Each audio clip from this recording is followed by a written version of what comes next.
Lumberjack spirit. Deep in my heart. Deep in my heart. Deep in my heart. I got that Lumberjack spirit. Up in my head. Up in my head. Up in my head. I got that Lumberjack spirit. All over me. All over me. All over me. Oh! It's time for Lumberjack football on 1240 KOFE AM, St. Mary's, your home for Lumberjack sports all year long. Join Tim Parrish as he brings you the action live from the field. Gonna have a throw by Barda. Oh, it's a beautiful throw and catch to Julian Grimaldo. He's gone down the far sideline. Touchdown, Lumberjack. Barda pitches it to Gibson. Gibson, he's still on his feet. Bounces off a couple of guys, gets the edge, and he's going to take it to the end zone. Touchdown, Lumberjacks. We want to take a moment to thank all of our Lumberjack sports broadcast sponsors and hope that you'll do the same. Without them, these game broadcasts wouldn't be possible. Now let's take you to the field where Tim Parrish will bring you the Potlatch #1 Federal Credit Union countdown to kickoff. And go Lumberjacks!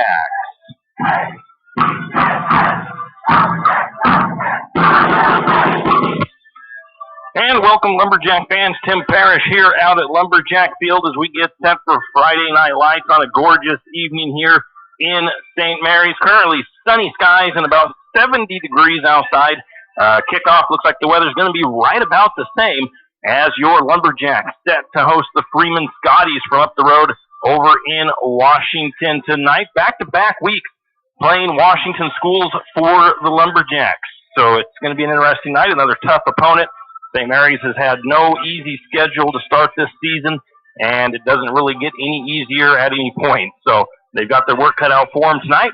We'll take a quick break when we'll come back with our coach's interview on the Potlatch #1 Federal Credit Union countdown to kickoff. At P1FCU, we're all about celebrating your wins, like finding a great parking spot, yes, or your team winning the championship. And he's out of here! Oh, yes! Woo! Finding an extra $10 in the wash. Whoa, lunch money. Or winning the lottery. Your wins add up, just like earning 3.50% APY in an Ascend checking account. So, let's celebrate the wins together. Open your account at p1fcu.org/win. P1FCU, your community, your credit union. APY is annual percentage yield. 3.50% APY applies to the first $15,000. Balances over $15,000 earn 0.21% to 3.50% APY. Additional qualifications required to earn 3.50% APY. Contact a P1FCU representative for details. Insured by NCUA. Kenny and the crew at 10th Street Superstop invite you into the biggest convenience store in town. 10th Street Superstop is your one-stop shop for gas, propane, snacks, and ice-cold drinks. Stop in for breakfast or lunch, breakfast burritos and pizza to paninis and fajita burritos. 10th Street Superstop has something for everyone. Whether you're headed to a Lumberjack game or out into the woods, 10th Street Superstop is the place to stop for anything you may need. 10th Street Superstop on North 10th Street in St. Mary's. Do you have a hazardous tree on your property? Do you need some trees or brush removed in preparation for a home or shop? You need to call Andy's Arbor and Site Clearing. Andy's Arbor and Site Clearing specializes in the removal of dangerous trees, pruning, thinning, and chipping. Andy's Arbor and Site Clearing also has a bucket truck for those hard-to-reach areas. So if you're in need of some thinning, tree removal, and site preparation, call Andy's Arbor Site Clearing. That's at 208-582-2134. That's 208-582-2134. Andy's Arbor and Site Clearing. And we have head coach Greg Rouse for St. Mary's Lumberjack football as the Jacks prepare to take on the Freeman Scotties tonight. Coach, once again last week, the penalties kind of reared their ugly head. From last Friday, you guys found yourselves in scoring position a couple of times, and then it seemed like each time penalties killed those drives. What are your thoughts on the penalties? Well, obviously they killed us. We had 12 for 84 yards of penalties. That really hurt us. And they weren't like, I think it was one holding or something. It was just like a lot of offsides and stuff like that. It was just kind of mental errors. They didn't beat us. We beat ourselves, with all those penalties. To put up 300 yards, over 300 yards in total offense, but then when you take 84 of those in penalties away, that's what killed us. Normally, that's a guaranteed win if you can put up a 300-yard, offensive game. So that was kind of the issue. And just kids we're just making the mental errors. It was kind of out of character a little bit for us. I don't know if, what was going through their heads. We were trying to figure that out. We talked about it. A lot of them came up to me after the game and were like, hey, sorry about that, coach. It just wasn't, that won't happen again. So I think it's just, we just got to correct a few things. It's not that the other teams are beat us. It's we beat ourselves. And so all fixable stuff. But we got to be a little bit more focused and dialed in so that we aren't making those mental errors. And if we do that, we would have done great. Early on in that game, it looked like the Jacks struggled a little bit to defend the spread offense of the Rams, but finally kind of got it going and got some stops and kind of things balanced out through the rest of the game. What difficulties, though, does a team that uses that kind of offense present to you? It's just getting our pass coverages down. We're still we got a bunch of new guys in some spots back there. We just have a little bit of experience, but most of them are new, and so they're just getting their coverages down and getting in the right spot. You look at it, it really came down to 3 really great throws and catches, and they were just, great catches. My guy was there in position, but did we have the safety help over the top? No, in a couple of those instances. And so just getting that dialed in, we fixed it. By the second quarter, we shut them down. They never did it anymore. After that, they got to run late in the game, and then that pick 6. But other than that, we dialed it in, and it was just right in the first 3 series. They got, and it was one of those kids just new in a position, learning it. We're getting better at it. We'll face it again this week. So that's actually good. And we'll face it the next week against Kellogg, the same offense, that spread offense. So it's great practice for us to get ready for it. And the run game has looked pretty good so far this season. And I know that you guys kind of lean more towards that power run and mix in some passing here and there. But how important it is to actually have those the passing game work when you do go to it? Yeah, well, it's one of those things we're working on. That was the addition this year that we kind of added this whole passing scheme. And we're still working on it. It's new. It's going to take a little bit. We got a young quarterback. Receivers are learning the routes. Some of them aren't running the right ones, stuff like that. Simple mental errors again. Not anything the opponent's doing. It's us and getting better at it. But we need to be able to do it. Number one, to stretch the field both vertically and horizontally. Take a little heat off the run game so they've got a little bit more. We are a power run team first, but we're adding that air raid concepts to it. And so it's just getting that mix and that balance, and we're still learning. It's a bunch of young guys in those positions, and they're getting better at it. Yeah, we're talking with head coach Greg Rouse for St Maries Lumberjack football as they prepare to take on the Freeman Scotties. We'll take a quick break and be back. The St Maries Lumberjack Booster Club is looking for volunteers and active members to participate in the many activities the Booster Club does in support of our Lumberjacks. Lumberjack Booster Club provides much appreciated support to Lumberjack sports programs and is always looking for new active members and new ideas. The Booster Club is currently in need of new officers as well as volunteers to help with the Hall of Fame banquet auction, spirit building, senior night, and more. Anyone interested can contact Lynn Masterson at 208-568-1802 or just come to a meeting at the fire station. High school sports don't just happen. There's a ton of work that goes into every single athletic event. And we have our school's athletic director to thank for a lot of it. Thank you. For scheduling officials, so I can always play the game I love. For ordering quality athletic equipment, so I can stay safe on the field. For mentoring my coaches, so they can be the best role models for me. For coordinating transportation, so I can get focused for the big game. For helping us develop character and learn lessons that will benefit us for the rest of our lives. Thank you to our AD for always creating a positive experience for us. We'll never forget it. From all of us at the NIAAA, thank you to every athletic administrator in Idaho for all you do to enrich the lives of your students. It does not go unnoticed. This message presented by the NIAAA, the National Interscholastic Athletic Administrators Association.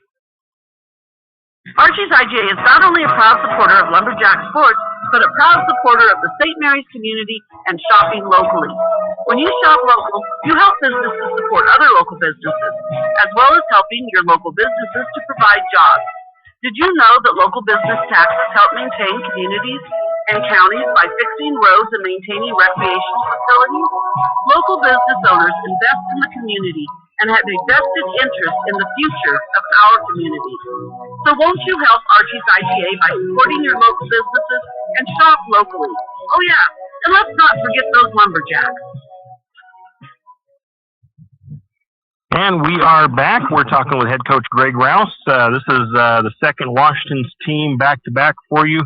And we know Freeman, they're almost historically a pretty tough team. Last year, they finished 9-3. They were ranked 7th in 1A in Washington. This year, they're at 11th in the Max Preps Power Rankings. They have one game under the belt. What do you know about Freeman? At least you have film on a team finally, right? Yeah. This is our first week where we actually get film because it's their second week. So it was good to be able to see them. They run the spread offense. Nothing new to us as far as, that's what we've seen. The last couple of weeks we saw it with Melba, which we didn't have film on, and they had changed it, but they were spread. Riverside was spread. Freeman will be spread, and Kellogg will be spread. And our goal is to get where we need to be when we get into league play and then win our league. And I think we're in a position where we can do that. We're just cleaning it up. They've always been a tough team. They're, a great school. They compete real hard. We don't expect anything less from them. We know what they're going to do. We know what they're going to run. We've seen it. We've prepared for it. So it's a spread offense. It's a 4-3 defense. We're going to be able to adjust to that. And then it just comes down to execution. All right. Well, the next question I don't really need to ask you because you kind of covered what it'll take to stop them tonight is just basically executing your defense. Yeah. If we just do what we've been practicing and, if kids just dial it in and focus and execute, we will do perfectly fine. So what do you want to see out of Lumberjacks tonight, Coach? Hey, I just want to see them going at it hard as usual, which we did the last couple of weeks, but then I want to see focus. I really want to see us dial it in and execute and, cut out the mental errors so we don't get all these penalties. If we do that, we've competed every week really well. We just need to dial it in on the focus end, and if we do that, we're going to do great. All right, we've been talking to head coach Greg Rouse as the Lumberjacks prepare for the Scotties from Freeman. Good luck tonight, Coach, and go Jacks. Go Jacks. We're going to take another break, come back with more of our pregame here on KOFE. Janelle Martin Holmes, your Farm Bureau insurance agent in St. Maries, is a proud Lumberjack supporter because they're her hometown team. When it comes to insurance, that's also one reason so many people in St. Maries choose Farm Bureau insurance. They have a complete line of insurance products, including auto, home, commercial, and life, plus they have great customer service and competitive rates. And they're also a local company with local agents right here in St. Maries. So let's hear it for our hometown team. Contact Janelle Martin Holmes, your local Farm Bureau insurance agent in St. Maries at 105 North 8th Street, St. Maries. Tax time is here again. I know. It's not your favorite. But at H&R Block, tax time is our favorite time of year. It's when our tax pros get to do what they love the most, help people. By getting to know you, they can make sure your return gets done right. It's not just about numbers, boxes, and forms. It's about personal care. So you get every credit and deduction you deserve. And with an average of 10 years experience, our tax pros get your taxes done right. Just one of the many ways Block has your back. Tired of wasting your money on credit card processing fees? Call Flat Creek Payments. We will help you reduce or eliminate your credit card processing fees. Take a moment to review those fees you paid last month. The ones that slipped through the cracks. Now imagine having all that money back in your pocket. Sounds awesome, right? Let Flat Creek Payments make that dream a reality. Call Flat Creek Payments today, 208-695-1056. That's 208-695-1056. Flat Creek Payments. Any adventure, any task, anytime. There's a Yamaha utility ATV for any ride and any rider. See the full lineup at St. Maries Sun Cycle. Adventure seekers can start with the trail-tested capability and comfort of the Yamaha Grizzly lineup. For the ultimate in mid-size ATV performance, check out the Yamaha Kodiak 450. And for those who mix work and pleasure, The Yamaha Kodiak 700 line devours chores and leaves room for adventure. Find your utility ATV at St. Maries Don Cycle or YamahaMotorsports.com. ATVs are recommended for use only by riders aged 16 years and older. ATVs can be hazardous to operate. Yamaha recommends an approved training course. For safety and training information, see your dealer or call 1-800-887-2887. And we are back. Tim Parrish here at Lumberjack Field, the Potlatch #1 Federal Credit Union countdown to kickoff here on KOFE as the Lumberjacks hosting the Freeman Scotties. Taking a look at the 2A Central Idaho League for District 1 and 2 standings. Kellogg starts this week with an 0-2 record. They lost to North Fremont 48-12 last week in Kellogg. They are on the road tonight in Newport, taking on a Washington school themselves. The Wildcats 20th in the Idaho Sports Power Rankings, but 11th in the Max Preps Rankings. The Lumberjacks come into tonight's game 0-2 on the season. They lost to the Riverside Rams last week 35-8. They are currently 15th in the Idaho Sports Power Rankings and 18th in the Max Preps Rankings. The Grangeville Bulldogs got a win last week. They are 1-1 on the season. They beat Parma 51-0, and they are taking on a Washington school today. Rogers High School out of Washington going to Grangeville to take on the Bulldogs. The Bulldogs are 9th in the Idaho Sports Power Rankings, 15th in the Max Preps Rankings. Orofino with an 0-2 record this week. They lost to Lewiston JV on Wednesday. Actually, I think it said Lewiston Freshman on Wednesday by a score of 29-28. They will be at Kellogg next Friday, and they are actually, it says the 22nd, which is not next Friday. So I don't know if Orofino has a bye next week or something, but they are, apparently it doesn't look like they're playing next week. They are 14th in the Idaho Sports Power Rankings, 22nd in the Max Preps Rankings. Taking a look at the top 5 in the Idaho Sports Power Rankings, you've got Wendell, North Fremont, Declo, Malad, and Coal Valley. In the coaches poll, it's Westside, North Fremont, Aberdeen, Declo, and Bear Lake in the top 5. Media polls, North Fremont, Declo, Westside, and Wendell, and New Plymouth in the top 5. In the Max Preps Rankings, we've got Westside, North Fremont, Bear Lake, Firth, and Aberdeen, the top 5 in the Max Preps Power Rankings. We're going to take a quick break. We'll come back with more of the Potlatch #1 Federal Credit Union countdown to kickoff here on KOFE 1240 AM as your Lumberjacks are set to host the Freeman Scotties. Hughes Ace Hardware wants to invite you to come in and take a look. Hughes isn't just about hardware. Whether you need dish soap and sponges to clean up after your husband's guys' night or storage solutions for your wife's shopping addiction, you can find it at Hughes. Come see the difference. Everything you need from a blow dryer to replace the one your toddler dropped in the toilet to a bathroom scale to help your hubby stay on the spinning stool. Hughes Ace Hardware is the place to get the products you need and the help you want all the time, every time. You always hear on the radio, cross the bridge to savings. But it's true. St. Mary's Harvest Foods has what you need when you need it. And if you don't see it, then just ask one of the friendly staff and they will gladly help you find what you need. From meat, super fresh produce, and dairy, St. Mary's Harvest Foods will save you big on the things you need the most. No time to cook tonight? Then check out the hot deli for something quick for dinner. St. Mary's Harvest Foods, where you truly can cross the bridge to savings. Jack Fuel Trucking knows that there are few things as important as wise use of our natural resources. And by utilizing the chips in the manufacturing of lumber, that is exactly what is accomplished. If you look beyond the wood chips, you see an entire community of schools, churches, and businesses, and most importantly, people. Jack Fuel Trucking believes in the responsible harvesting of our natural resources. After all, when you take a close look, those aren't just chips. They're an entire community. Jack Fuel Trucking. Do you need help finding that perfect gift? Looking for that personalized touch? Come to Jack's Pharmacy in St. Mary's and let us fill your balloons.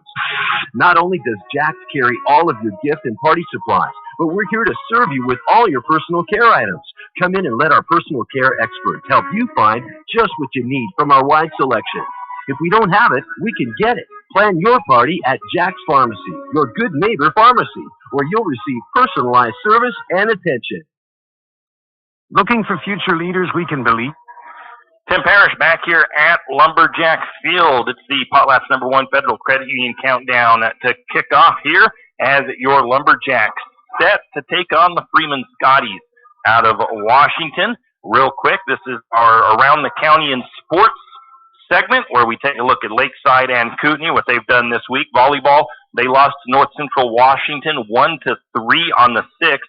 They hosted Bonners Ferry, I believe last night. I did not find a score on those. And they will be hosting Post Falls. It says hosting Post Falls right there on my own notes. They host Post Falls on Saturday. Their football team beat Wallace. The Lakeside Knights football team beat Wallace by a score of 52-34 last week, and they are at Deary tonight. The Kootenai Warriors, their volleyball team lost 1-3 to Cordu Christ Academy on the 5th. They played at Logos last night. Do not have results from that, and they will be at Mullen on the 12th. Their football did not play last week. On their schedule for next week, I believe it is Kendrick JV at Kootenai. They had some injury issues. They're trying to get healthy, get back out there on the field. So we want to wish quick healing to those injured players over at Kootenai High School, and we also want to wish the Lakeside Knights and Kootenai good luck in all their respective games they've got going on here in the rest of this week, and we'll have more updates for you next week on them. We'll take another quick break. We'll come back with more of the Potlatch #1 Federal Credit Union countdown to kickoff after this.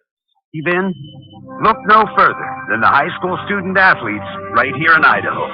High school sports teach young people how to be effective leaders. It includes learning to listen, accepting responsibility, being a good role model, and it's about respect. The result, it transcends sports. It gives us hope for the future. This message presented by the Idaho High School Activities Association and the Idaho Athletic Administrators Association. Afraid to touch that breaker box? Need some rewiring done? Call the professionals at M&S Electric. With nearly 40 years experience, there's no job too big or too small. From industrial and commercial to residential and service work, M&S Electric isn't afraid. Serving Benawa, Shoshone, Kootenai, and Latah counties, M&S Electric has you covered. Overhead work? M&S can do that too with their bucket truck. M&S Electric, 408 Main Avenue, St. Maries. Give them a call, 208-245-3890. No job too big, no job too small. We do them all. M&S Electric. For all of your area high school sports schedules, updates, and recaps, including Lakeside, Kootenai, and of course, St. Maries High School, pick up your copy of the St. Maries Gazette Record every Wednesday. Not only will they have game recaps and highlights for area high school sports action, but local news and information. St. Maries Gazette Record, pick up a copy today. Tim Parrish back here at Lumberjack Field as your Lumberjacks set to take on the Scotties from Freeman. This is the Potlatch #1 Federal Credit Union countdown to kickoff. Taking a look at the Lumberjack season stats so far through 2 games. Lumberjacks need to bring up their scoring. They are averaging just 15 points per game. Otherwise, not too bad. I'd like to see the passing yards a little bit higher too, but St. Mary's averaging 284 yards per game, and they are averaging 194 rushing yards per game, 5 yards per attempt, and that says 5 yards per carry. So that's not, I don't know. I did something different tonight, trying it out with my pregame show, and some of my information is a little bit off kilter. Anyways, St. Mary's has lost 1 fumble, thrown 5 interceptions. Third down conversion percentage for Lumberjacks, just 23%. Fourth down conversions, 42%, which is a pretty good number. Offensive leaders for the Lumberjacks at quarterback, Jack Barta, just a sophomore, 13 of 37 throwing in 2 games, 179 yards, 2 touchdowns, and 5 interceptions. Trey Gibson, the senior, off to a great start for his senior year, 43 carries, 324 yards so far, 1 touchdown. He's averaging right around 8 yards per game and 162 yards rushing per game. He's averaging 8 yards per rush, 162 yards per game. He has a long of 36 so far, and he's averaging right around 22 carries per game, and that is what Coach Rouse wants to see out of him, getting 22 to 25 carries per game. Julian Grimaldo, one of the wide receivers for the Lumberjacks, he's a sophomore, averaging 4 receptions in 2 games, 119 yards and a touchdown. He averages 30 yards per reception, 60 yards per game. Trey Gibson, a senior, again, has 5 receptions, 53 yards, 1 touchdown. He averages 11 yards per reception. and 27 yards per game. Defensively for the Lumberjacks, again, they need to get those numbers down as far as allowing points allowed per game. St. Mary's allowing 37 points per game, 284 yards per game, 146 passing and 138 rushing. Third down conversions, pretty good for the opponents. 47% so far for third downs. Fourth downs, they are converting on a 60% pace. So Lumberjacks have got to get those fourth down stops as well. That'll help them in the long run. Third down, fourth down stops. St. Mary's has forced 3 fumbles, but St. Mary's does trail in the turnover battle by a -1. So they've got 1 less turnover or takeaway than their opponent. So you want to get that into the plus side of things as far as your turnovers are going. St. Mary's has sacked the opposing quarterback once. Defensive leaders, Cole Darnold, a senior, I believe it is. Let me double check that. I forgot to check. Yes, he is a senior. He has 15 tackles on the season so far, 2 forced fumbles, and 1 fumble recovery. Trey Gibson, once again a senior, 15 tackles, 2 tackles for loss, 2 forced fumbles, and 2 fumble recoveries for him. Roan Ford has 1 sack, 2 tackles for loss, and a defensive touchdown. Against Melba, he recovered a fumble and took it to the house. Julian Grimaldo, he picked up the team's first interception last week against the Riverside Rams. That's been a look at your team stats. We'll take a quick break, come back with more of the Potlatch #1 Federal Credit Union countdown to kickoff here on KOFE. For all your plumbing needs, call Nick's Plumbing and Heating. With 6 professional staff, you can be assured of guaranteed quality products, installation, service, and repair of all of your plumbing. So if you have plumbing needs or problems, call the good folks at Nick's Plumbing and Heating. Call 245-5460. That's 245-5460. Nick's Plumbing and Heating. Installation, service, and repair when you need it. Nick's Plumbing and Heating, St. Mary's. When you need that morning pick-me-up before work or school, there's one place that comes to mind. It's a place that loves our community, the St. Maries Lumberjacks, and all the local businesses and people in our village. Shift and Grind in St. Maries is all about the community. Whether it's helping raise money for the Booster Club or for a family in need, the Shift and Grind family are always ready to help. So be sure to stop by Shift and Grind for your caffeinated needs. Located at 132 First Street in St. Maries, Shift and Grind says, go Lumberjacks!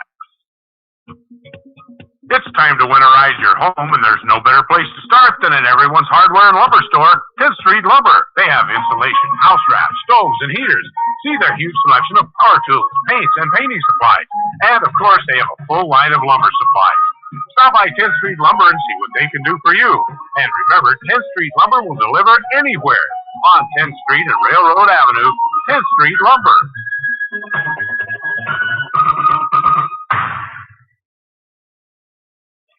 And we are back. Tim Parrish here with the Potlatch #1 Federal Credit Union countdown to kickoff live from St. Maries Lumberjack Field as the Lumberjacks hosting the Freeman Scotties. Once again, we want to remind everybody our audio can be heard on, of course, on KOFE 1240 AM on your radio dial. Also, our audio stream on YouTube. That is a link is shared to our Facebook page. And you can take that and share that around so that people can pick it up that are not in our broadcast area. And tonight we are trying. We are trying. We've got it plugged in. We've got to check our levels when the game actually goes live on it. But like with basketball, we tonight have our audio plugged into the NFHS camera here in the football side of things this year. We're trying to get that rolling. It's only been a few years since we put this system in. We were supposed to already have it up there, but we've taken kind of our time doing it. But tonight we're trying it out. We'll see if we can get the levels right, and then we'll tie everything down. And then you'll have 3 ways for home games to catch Lumberjack action live with the play-by-play. So, pretty cool. Now a quick recap of last week's game. St. Mary's played a tough Riverside team out of Washington last Friday. The Rams jumped out to an early lead, scoring 21. They scored on their first 3 possessions, and they went up 21-0 in the first quarter. The Lumberjacks, they were able to drive into the Riverside Rams territory several times throughout the game, but penalties at the wrong time for St. Mary's stalled out their drives each time. They would get caught with some false starts and stuff like that, holdings that ultimately put them in for for second, third, and fourth and long situations, and it's really hard when you're trying to come from behind the chain. So that kind of hurt the Lumberjacks in that aspect. I've thought about it all week and ever since that game, and I don't know if we might not have been able to necessarily beat Riverside, but I really think the score should have and could have been a lot closer with that team. Again, with the Melba game, almost the same thing. So St. Mary's can get those mental errors corrected. They could be a force to reckon with. So St. Mary's did finally hit pay dirt on a 36-yard run by Trey Gibson late in the fourth quarter. That at least prevented St. Mary's from being shut out by the Rams. Defensively, St. Mary's had some early struggles with the spread offense look of Riverside, but they did come around and started making some nice stops. Riverside only scored 2 more times after that. One of those was a defensive score on an interception that was returned for a touchdown. So the defense did get things figured out, but they did allow 3 early scores for the Rams that really helped them extend and get a nice lead over St. Mary's. The next 2 opponents for St. Mary's, they both run that spread offense. So you've got Freeman tonight and Kellogg next week, a league game for the Lumberjacks next week. So we'll see how the Lumberjacks handle that spread tonight, and then see what we can think of how they'll look next week when they've got to play another team that likes to spread their wide receivers and offense out. So we'll have to see how everything goes. You're listening to the Potlatch #1 Federal Credit Union Countdown to Kickoff. We'll take a break, come back with more from Lumberjack Field. Wondering how to manage your retirement nest egg? How big should it be when you retire? Contact Jenny Oaks at Gateway Financial Partners to get the answers to these and all your other financial questions. The securities and advisory services offered through LPL Financial, a registered investment advisor. Member FINRA SIPC. With over 30 years of financial planning, give Jenny Oaks a call at Gateway Financial Partners today. The guidance is free. The experience is priceless. Call 245-5255. Triple X Feeds in St. Mary's is your one-stop farm and garden shop. Everything from pet supplies to livestock feeds and supplies, Triple X Feeds has it. Horse supplies, they have that also. From saddle pads to bridles, Triple X Feeds can set you up. Triple X Feeds now has hay and alfalfa in stock as well as straw. Triple X Feeds, located at 130 East College Avenue in St. Mary's, open 8 to 5:30 weekdays and 9 to 5 on Saturdays. Triple X Feeds, a proud Lumberjack sports broadcast sponsor. Looking for a hard-working, reputable, licensed, and insured construction company in Benoit County? Need a remodel, pole barn, or deck? Whatever your construction needs may be, Colton Construction LLC is waiting for your call. 208-315-7333. Colton Construction LLC, licensed, insured, and ready to give you your free estimate today. Give them a call, 208-315-7333. That's 208-315-7333. Colton Construction LLC. Ask about their military discount. Tim Parrish back here at Lumberjack Field as your St. Mary's Lumberjacks hosting the Scotties of Freeman High School out of Rockford, Washington. This is the Potlatch #1 Federal Credit Union Countdown to Kickoff. We've got about 20 minutes still on the scoreboard. Sometimes stuff starts to happen at about 15 minutes, about 5 minutes to go. So we're on pretty good schedule here with our pregame show. Looking at the opponent, the Freeman Scotties. They are the 1A division, Northeast Division in Washington. They're really close to the same size as St. Mary's, honestly. They are 1-0 in their season so far this year. They played one game. They are 11th in the Max Preps rankings for Washington. Last week they beat West Valley High School in a close one, 27-20 over it at Freeman High School. The Scotties were 9-3 last year overall, 5-1 in their league. They are coached by Ben Cochran. Some key returners. Their quarterback, number 3, Luke Whitaker. He is a senior. He was 13 of 24 last week for 103 yards, 2 touchdowns, and an interception. Running back, number 2, Kanoa Rogan. He is a senior. He had 81 rushing yards last week with a touchdown, and he had 22 reception yards with a touchdown. Last year, he had a total of 450 yards with 6 touchdowns, so he is a force to be reckoned with. Wide receiver, number 11, Sage Gilbert. He's a senior, 41 receptions, 546 yards last year with 4 touchdowns. So look for him to be a receiving threat for Freeman. Some players that they lost, their quarterback graduated last year, Bone Phillips. He finished the season last year 153 of 263 passing for 2,148 yards and 17 touchdowns. Those are some impressive numbers. Only threw 4 interceptions. He was also the leading rusher for the Scotties last year. He had 977 yards and 13 touchdowns running the ball. So an overall spark plug for the Scotties. And like I said, filling his place is that returner. Number 3 is Luke Whitaker. A wide receiver that they lost last year to graduation, Ryan Delcor. He had 35 receptions, 567 yards, and 4 touchdowns. And wide receiver Reed Hicks, 42 receptions, 452 yards, and 5 touchdowns. The Scotties, they've played the Lumberjacks 5 times in the last 14 years. They've won all of those games. Last year, St. Maries lost 41-6 at Freeman. The Scotties have averaged 43 points against the Lumberjacks, while St. Maries has averaged only 5 points per game on the board against the Scotties. The Scotties are a very good team despite graduating some pretty good players last year. They return a well-seasoned group of players, and the Jacks are going to have their hands full tonight with a team that is well-balanced offensively, defensively, and disciplined as well. So, obviously, it would be great to get the win here tonight, but one thing I'd like to see St. Maries do, if they can't get the win at least, to score more than 5 points against the, not more than 5, but get at least a couple touchdowns on the board against this Freeman team. Obviously, the goal is to win, but, if that can't happen, it'd be nice to see us get into the end zone several times against them, as we have not been able to do that historically against the Scotties. So it's going to be an interesting game tonight to see if St. Maries can put together a good, clean game, no penalties, or at least minimal penalties, and see what can happen tonight. We're going to take a quick break. We'll be back with more of the Potlatch #1 Federal Credit Union Countdown to Kickoff. Hey, honey, is this your course schedule for the fall? Yep. Let me see here. English, good. Chemistry, trigonometry, excellent. World history, I love world history. Baseball? Wait, baseball? Baseball isn't a course, honey. Well, sure it is, Mom. High school sports are about so much more than winning and losing. They teach lessons that can't be taught in the classroom, like accountability and self-discipline, the value of teamwork. I may not be earning a grade, but I'm learning how to compete later in life. Isn't that what getting a good education is all about? Yes, of course it is. I was just testing you. What can teenagers here in Idaho learn from participating in high school sports? Plenty, as it turns out. That's why they're called education-based athletics. High school sports. They're so much more than just a game.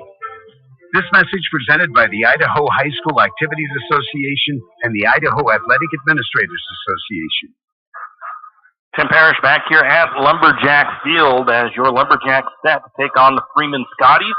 The Potlatch #1 Federal Credit Union Countdown to Kickoff. Both teams back in the locker rooms getting their final pep talk and final words of encouragement from their coaches. Got the officials down chatting with the chain gang down on the far side. And Lumberjacks have just come running out with their big Lumberjacks banner. Trey Gibson, no, that's not Trey leading the charge tonight. That looks like it's Jason Thompson leading the charge.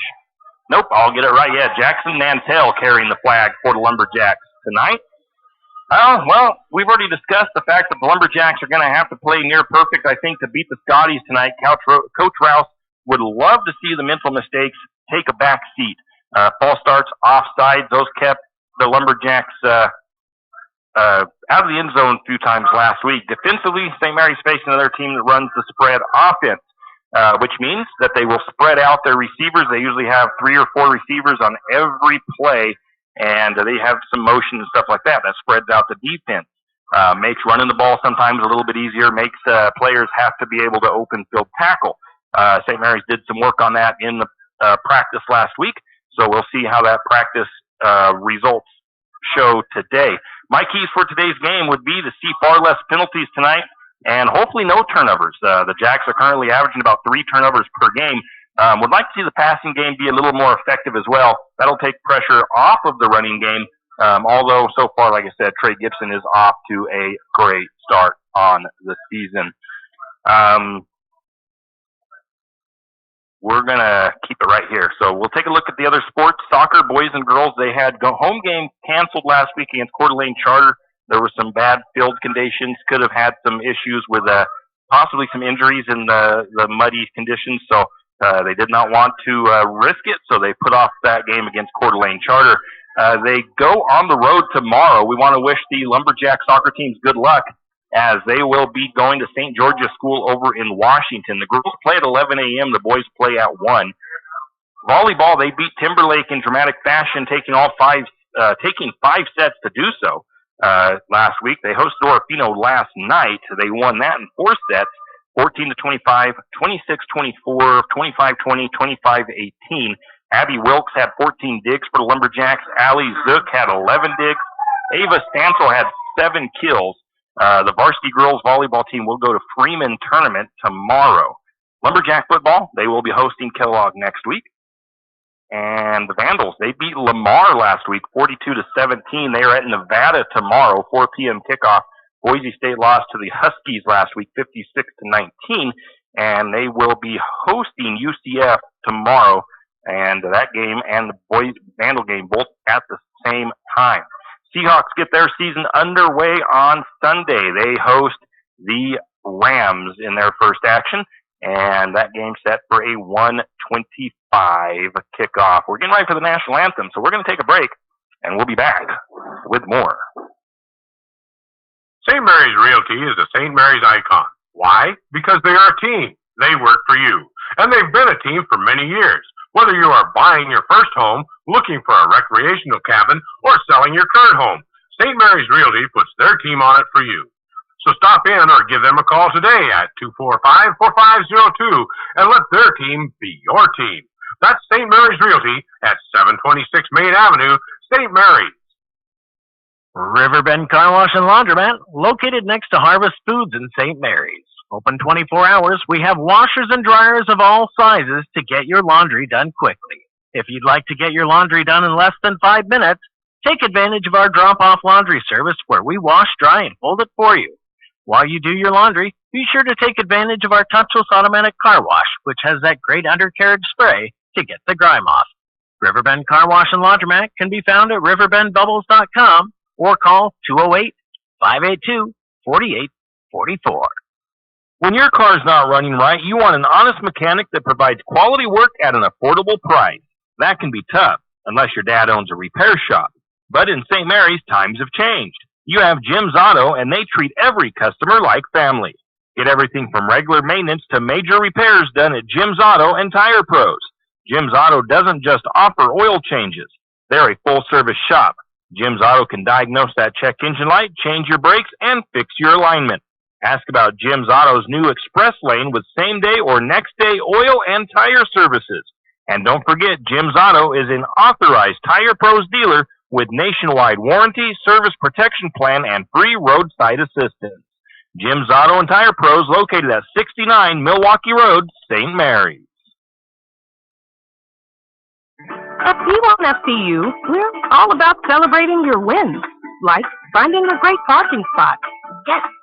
Or your team winning the championship. Oh, yes. Woo! Finding an extra $10 in the wash. Whoa, lunch money. Or winning the lottery. Your wins add up, just like earning 3.50% APY in an Ascend checking account. So let's celebrate the wins together. Open your account at p1fcu.org/win. P1FCU, your community, your credit union. APY is annual percentage yield. 3.50% APY applies to the first 15,000. Balances over 15,000 earn 0.21% to 3.50% APY. Additional qualifications required to earn 3.50% APY. Contact a P1FCU representative for details. Insured by NCUA.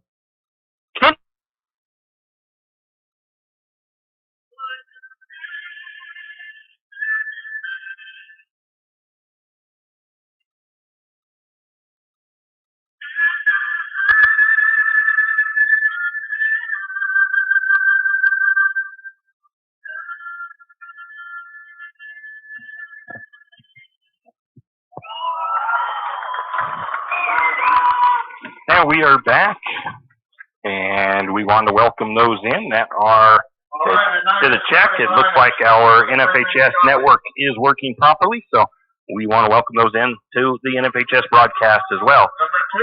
Taking a look at the starting offense for the Scotties. It's the 5'9", 165-pound senior running back, Brogan Kanoa, number 2. At quarterback, it is number 3, Luke Whitaker. He is a 6 foot, 175-pound senior. At running back, number 5, it is Cody Case. Number 10, it is Nash McLean. Number 11, Sage Gilbert at a wide receiver position. McLean a wide receiver as well. Number 27, Colton Wells, a senior or junior wide receiver.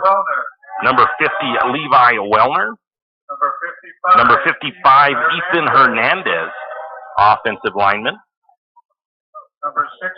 Number 62, a 210-pound junior offensive lineman. Number 62, Anderberg. Also offensive lineman number 68, Nick Baker. And offensive lineman number 70, Brandon Cochran. Lumberjacks, they get introduced as a team. So we will just leave that like as it is for the Lumberjacks. Josh Olson, Mike McCown, Rob Case, and Nate Guthrie. Athletic director is Chad Ripke. And So now the St. Maries Lumberjacks. Lumberjacks will be introduced as a team as they normally are. Come out in the middle of the field. Greg Rouse. He is assisted by Wes Rice, Luke Kohler, Alex Sparta, Brian Cravens, And Lumberjacks have their Jonathan Rapini. spirit chant they do in their huddle at midfield as we get things ready. Beautiful evening here in St. Maries for Lumberjack football action. First of two home games for St. Maries. They will host the Kellogg Wildcats next Friday night for a league matchup. Them Wildcats are at Newport, Washington tonight. Lumberjacks in their green with gold numbers, black pants. Freeman Scotties in their all white uniforms with blue numbers, and should be fairly easy to see tonight. I noticed their home jerseys are a little bit tough to read, but these away jerseys look like a bit better of an option for a broadcaster. Captains for the Lumberjacks, it appears to be the number 4 of Grimaldo, the number 3 of Cody Teff, the number 70 of Jackson Nantel, and the number 1 of Trey Gibson. For the visiting Scotties, their captains, number 3 of Luke Whitaker, number 11 of Sage Gilbert, number 55 of Ethan Hernandez, and the number 62 of Michael Anderberg to go to midfield. Go over some quick ground rules, talking to the captains, and then they will get the coin flip underway. A couple of events coming up next weekend. The Critter Care Yard Sale at the Fairgrounds at the Walker Building, and also next Saturday, the Span of Benoit County Suicide Prevention and Awareness Run, Walk, and Remember event. Those are both taking place next week, next Saturday here in St. Mary's, so be sure to check those out. Once again, like I said, a gorgeous night here in St. Mary's. Had some rain showers and thunderstorms come through last night, but luckily it was dry most of the day. I'm sure the field might still be a little bit damp, but it was sunny and dry all day, so it can't be too bad out there. Got the stands filling up pretty good. Being this close to kickoff, I'm actually surprised that there's still room here on the Lumberjack side. And there's actually quite a bit of room over on the visiting side. Freeman doesn't have to big trip, but so the Scotties won the toss. They declined. They will kick off. St. Mary's will receive. Lumberjacks will defend the east goal, and they will be going from left to right on your radio dial. So that's where we are at, as the Lumberjacks will receive the opening kickoff. The kicker for the Scotties is a freshman. Watching on film, he's got a pretty good leg. It is Dickerhoof, Braxton Dickerhoof. He's a 6'3", 160-pound freshman. He does kicking PATs. He was 2 for 2 in PATs last week and 2 for 3 in field goals. I think 30 yards was his longest.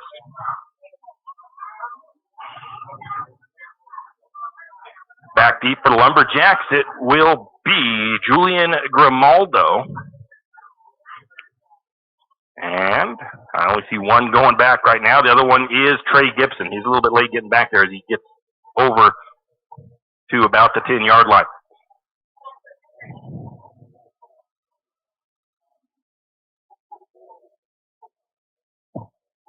Everybody getting set. Gibson now headed back to the sideline. What did Gibson forget? He's trying to get his helmet snapped, it looks like.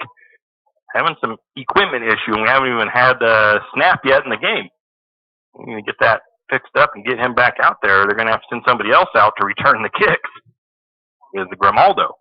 Looks like they have it now. And Gibson heads back out. Dickerhoof waiting for the ball from the ref. He gets it, sets it down on the 40-yard line.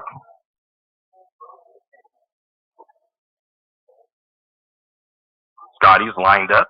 Lumberjacks lined up, ready for the opening kickoff as the sun sets just down below the mountains to the west. Got the whistle blown, and he can start the kick anytime. Dickerhoof backs up.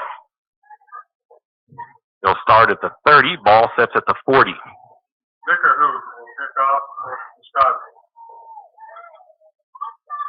And the opening kick is on the way. It's a nice kick. It's going to be fielded by Grimaldo at about the 11-yard line. He's going to take it to the right side of the field, or the left side. He's going to be tripped up at about the 20-yard line. First and 10, St. Mary's. And that's where the Lumberjacks will take over. The tackle made by Coiner of the Scotties.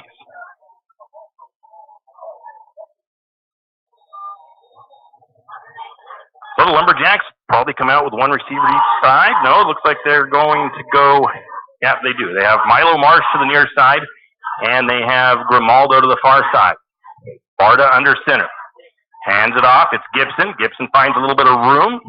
Picks up about 5 or 6 yards. Tackle looks like it was made by Case. Gibson on the carry. Gain of 5 every second and 5 for the Jacks at the 25. Middle linebacker Cody Case with the tackle. Lumberjacks quickly back to the line of scrimmage. Same formation. Going to have another handoff to Gibson. No, it's a fake. It looks like we might have lost a couple of yards on that one. This time it was the 22 of DeFort with the carry. DeFort on the carry. Looks like more like a Yards, so it's going to be third. 1 yard. Tackle will look like made by Cody Case once again. Lumberjacks back up the line of scrimmage. 3rd and about 4. Hand off to Gibson. Gibson runs through the hole but gets met by a handful of Freeman Scotties, and he's going to be put down on the ground, tackled by Hernandez. 4th and 1. Hernandez on the tackle. 4th and 1 for the Lumberjacks.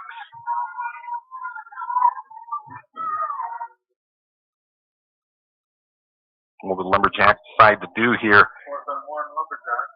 Early in this game on their own side, looks like they're showing they're going to go for it. Everybody in tight for the Lumberjacks. Heavy formation. It's going to be a keeper for Barta. I'm not sure the Lumberjacks get it. The one of ref on the one side says it is a first down.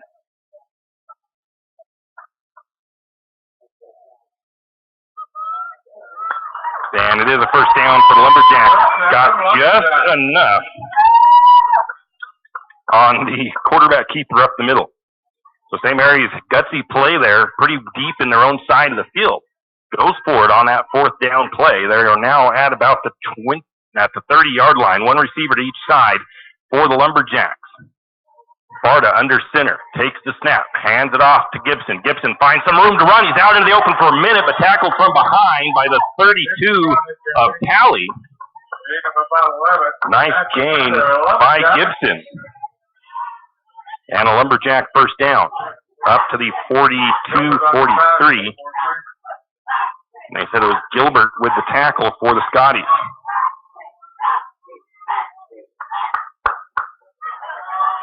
Lumberjacks, one receiver to each side of the formation. Man goes in motion. That's Brock Anderson, handoff to Gibson again, this time met for a short gain, maybe about a yard. Tackled by a host of Scotties. Give him a yard pickup on that carry for Gibson. Brings up 2nd down and 9 for the Lumberjacks. 43 on the tackle. Gave him about 1 on the Cody Case, the tackler for the Scotties. Marsh to the near side as a wide receiver. Grimaldo top of the formation. Barta goes under center. Gibson lined up behind him. Man in motion. That's DeFort coming to the near side. Hands off to Gibson again. Gibson dancing through the middle. Picks up a nice chunk of yardage there, just about to the 50-yard line. Yeah, that's the 49. It's going to be a pickup of 7. Hernandez on the tackle. It's going to be 3rd and 2. Hernandez with the tackle for the Scotties. 3rd down and 2 for the Lumberjacks. Just barely still in their territory by about 2 inches. Again, Marsh to the near side. Grimaldo top of the formation. Gibson lined up in the backfield. Man goes in motion. Hand off to Gibson. He dances through the hole, finds the room, pushes up to the 45 of Riverside, and it's a 1st down for the Lumberjacks. About a 6-yard gain by Gibson. Hernandez on the tackle again. Again, Hernandez makes the tackle for the Scotties. Lumberjacks just working up the middle of the field right now. Getting the play into the huddle. Freeman 45. 1st and 10 at the Freeman 45. Coming to the near side as a wide receiver is Kyle Smith. Far side, it looks like the number 8 of Wyatt Holmes, who just joined the team. Going to get a handoff to Gibson. Bounces off one guy. Cuts outside. He's got some room to run. He's got a man to beat. Can he stiff arm? He steps out of the tackle. Down to the 10-yard line. A big run by Trey Gibson. Out of bounds. All the way down to the 10. Trying to see. That was a 35-yard pickup for Gibson. St. Mary's 1st and goal.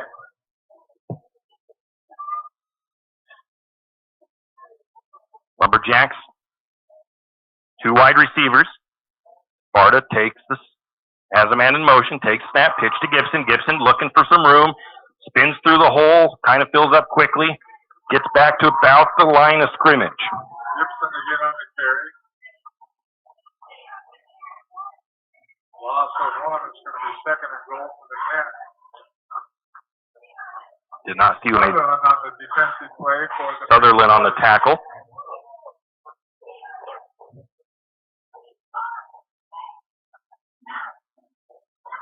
So 2nd and goal for Lumberjacks from the 10-yard line. 1 receiver to the near side, 1 to the top of the formation. Once again, it's Wyatt Holmes and Smith. The snap. It's going to be kind of a little bit of a reverse there. Who's got the ball? It's the 22 of DeFort. He's going to battle down to about the 1. Doesn't quite get into the end zone. But he does pick up about 9 yards.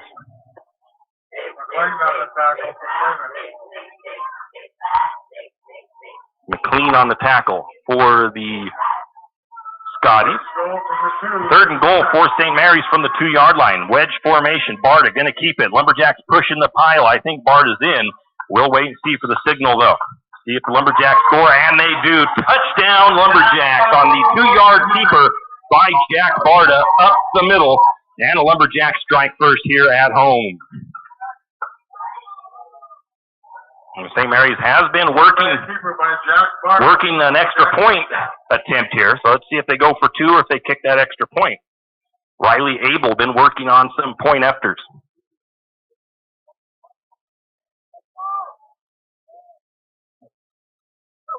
Lumberjacks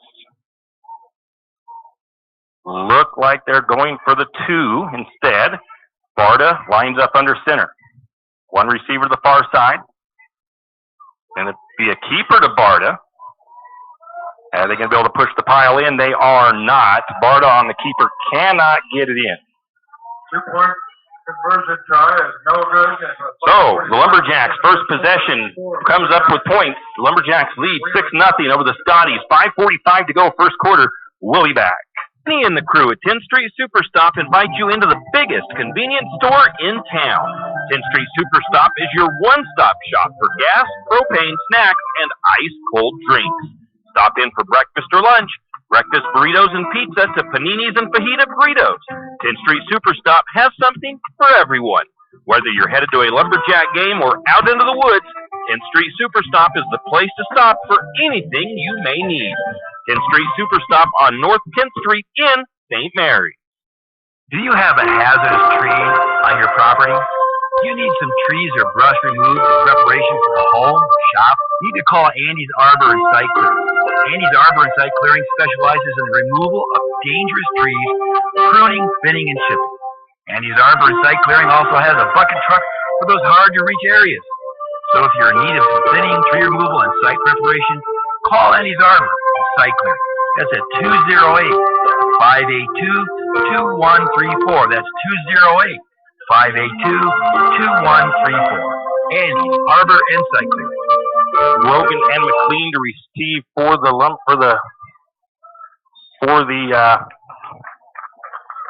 Scotties. It's a little bit of an onside kick here, and it's going to be, it comes up short of that 10 yards. It's going to be fielded by the Scotties. They fall on it at the 49 or so of St. Maries. First and 10, Freeman from the Lumberjack 49 after the short kick.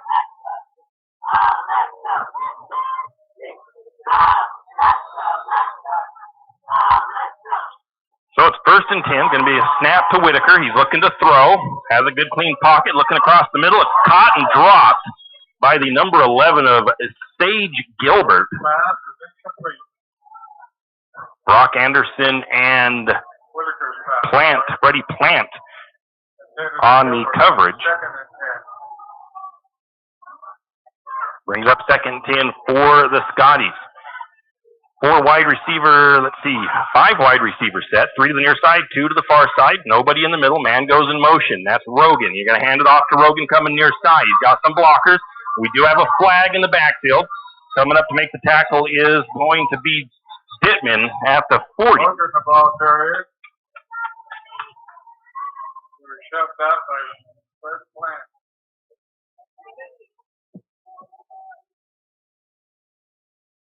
I believe that penalty is in the area of a hold. Penalty flag on the play. And it is a hold on the Scotties, so they'll negate the good play. Holding is the call on the Scotties.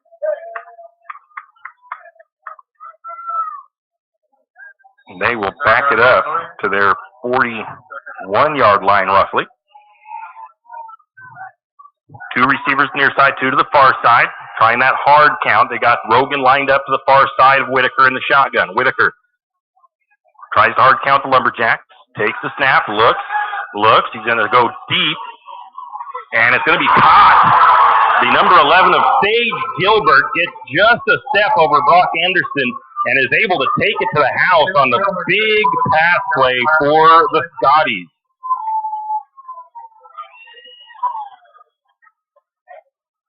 59-yard touchdown for the Scotties. It was pretty good coverage early on. I think Brock kind of had a little bit of a stumble there, and it gave just a little bit of separation and a perfect throw from Whitaker.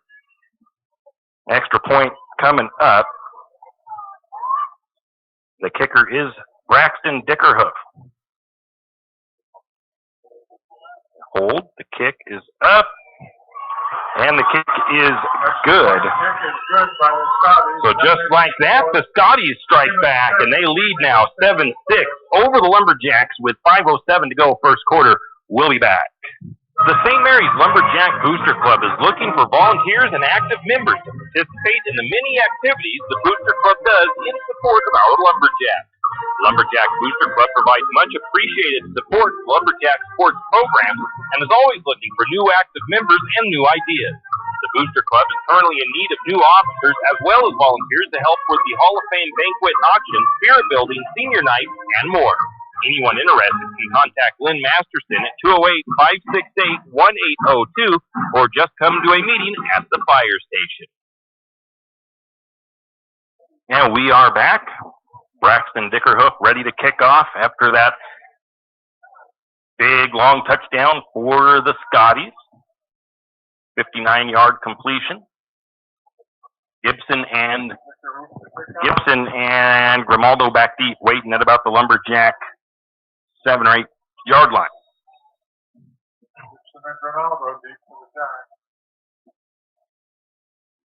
Dickerhoof lines up the Scotties. The kick is off. High kick going the way of Gibson. It looks like he's going to field it at about the 9-yard line. Gibson headed up the middle of the field, pushing the pile a little bit. He'll be taken down at about the 25. Lumberjacks will start first and 10 at the Lumberjack 25-yard line.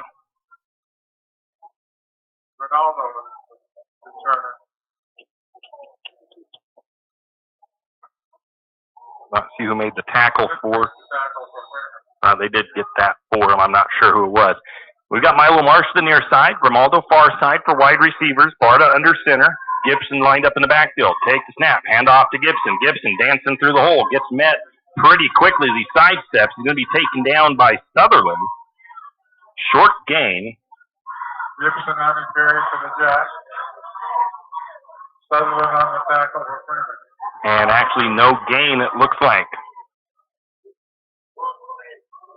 No gain, second and 10. Brings up second and 10 for the Lumberjacks. Once again, same two wide receivers, one to each side of the formation. Barta takes the snap, pitch out to Gibson. Gibson watching his blockers, gets the edge, finds some room, still on his feet. He's going to take that ball up to about the 32. Pitch to Gibson from Barta. Looks like a 6-yard gain. It'll be 3rd and 4 for the Jacks. 3rd and 4 for the Lumberjacks. Whitaker, the quarterback, also the free safety.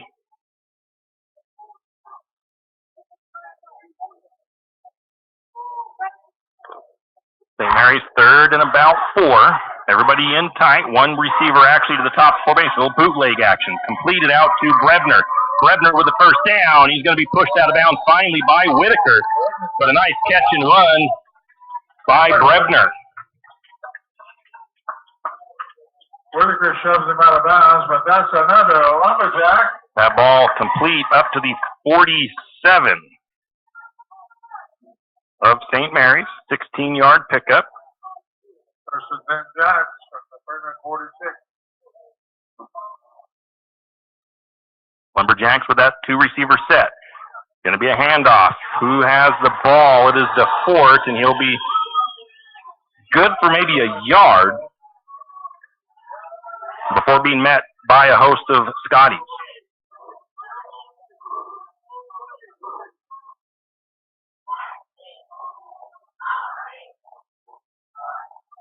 Brings up second and about 9.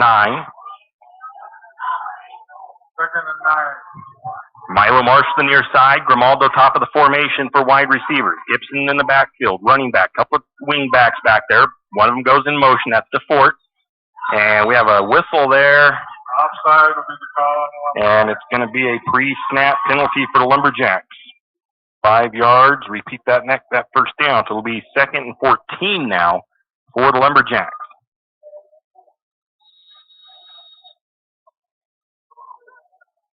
One of those mental errors that St. Mary's needs to block out in this game. Just under 3 minutes to go in the first quarter. Lumberjacks trail 7-6. Same formation. Man goes in motion. It's Brebner. It's going to be handed off to Gibson. Gibson looking for some room. Can't find it. He's only going to get to the line of scrimmage, it looks like. 10th carry for Gibson. We're not even out of the first quarter yet. Hernandez on the tackle. Maybe a half a yard on the pickup.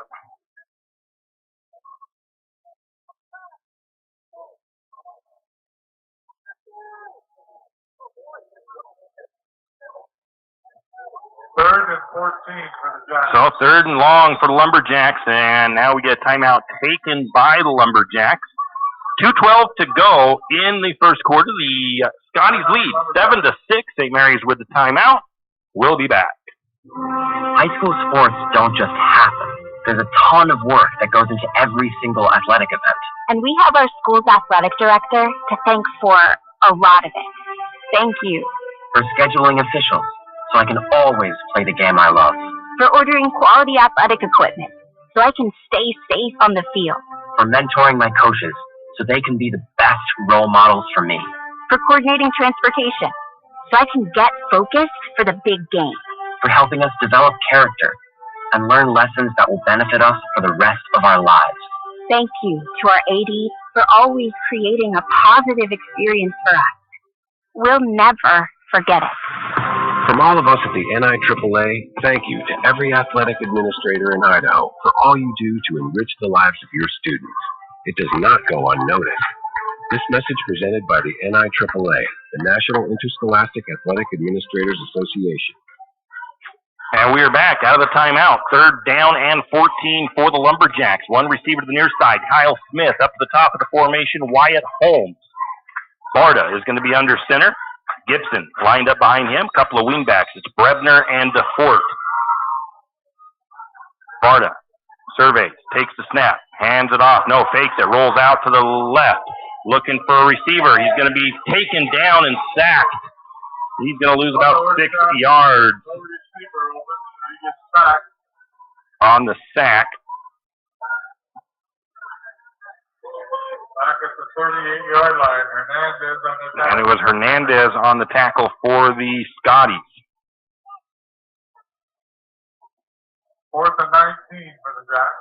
So it'll be 4th and about 19 to 20 yards for St. Mary's. Don't expect to see him go for it here. We'll see what they do, as it looks like Riley Abel is back there to punt.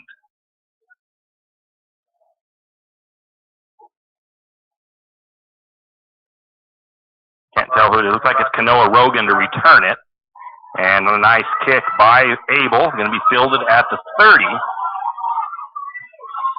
And Kanoa Rogan is going to be tackled at the 46 of St. Mary's. There is penalty flag. Flag on the play. Jake High in the tackle with Lumberjack. J.J. High had the tackle. I don't think it's going to matter. I think this is going to come back.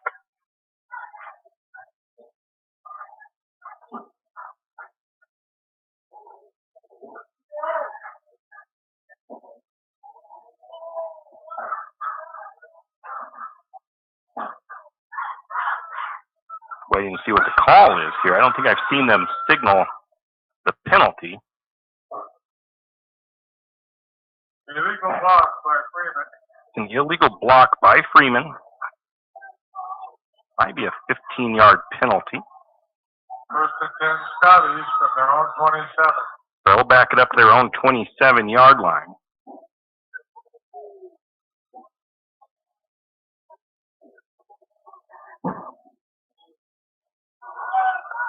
And we're going to get a run by Kanoa. He's going to bring it to the near side, picks up about 12.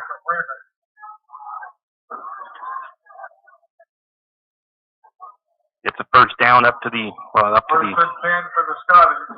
41-yard line. Didn't see who made that tackle for the Lumberjacks. Going to get another run by Rogan. This time he's tackled by Anderson. Gets that up to about the 50. First down for the Scotties as they're moving the ball. Second, and actually not a first down, 2nd and 1 from the 49-yard line. The snap, gonna hand it off. Again, no keeper. Quarterback's gonna keep it. He actually gets rolling forward to bite down hard on the fake, and he's gonna be down the sideline, tackled by Cole Darnold up to the 35 of St. Mary's. J.J. You're out. Looks like he's at about the 34-yard line.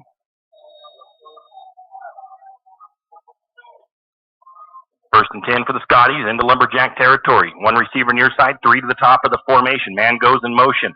Whitaker looking to throw. He's got a good clean pocket. Gets to Rogan here on the near side. Lumberjacks trying to get stopped. They can't. Getting the tackle to push him out of bounds is Gustav, but it's another nice gain for the, I think it was Rogan on the catch. And it was up to the 30 or the 26-yard line. Second about 2. Going to get the snap. Whitaker looks to throw. Empty backfield. This time he's chased out of the pocket. He's brought down by Roan Ford. Going to be a loss and a sack by Roan. The quarterback was Whitaker. Getting there to help out a little bit on that sack was the number 50 of Kennelly, but I'm going to credit that solely to Ford. And that's the end of the first quarter. The Freeman Scotties driving. They lead 7-6 going into the second quarter of play. We'll be back. Archie's IGA is not only a proud supporter of Lumberjack sports, but a proud supporter of the St. Maries community and shopping locally. When you shop local, you help businesses support other local businesses, as well as helping your local businesses to provide jobs. Did you know that local business taxes help maintain communities and counties by fixing roads and maintaining recreational facilities? Local business owners invest in the community and have a vested interest in the future of our community. So won't you help Archie's IGA by supporting your local businesses and shop locally? Oh yeah, and let's not forget those Lumberjacks. And we are back. The Scotties switching into the field, 3rd and 5 on the Lumberjack 29-yard line. The Scotties lead 7-6, beginning of the second quarter of play.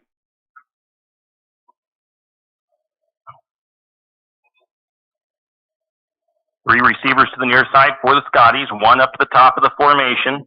Whitaker looks to be in the pistol. He has Kanoa Rogan lined up just to the right of him. Taking the snap, handing it off to Rogan. Rogan going to be brought down by, I'm going to give it to Gibson and to Darnold. It's a couple of yard pickup. Actually, it's going to be a 5-yard pickup. Give him the first down.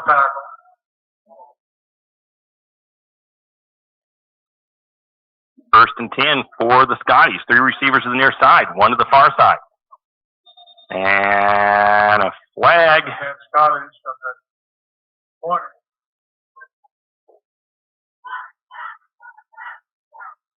Usually this flag is against. Nope, it's offsides by St. Mary's. That's what I was going to say. The receiver for. Penalty is encroachment by the Lumberjack. 5-yard penalty. Was pointing at the Lumberjack defender. So it's 1st and 5 now from the 16-yard line for the Scotties. They're on the Lumberjack side of the field. Whitaker looking to throw. He's going to go deep. He's got a man in the end zone, and it's overthrown, thankfully, because the coverage kind of didn't follow him. I mean, he had a couple of guys there in coverage, but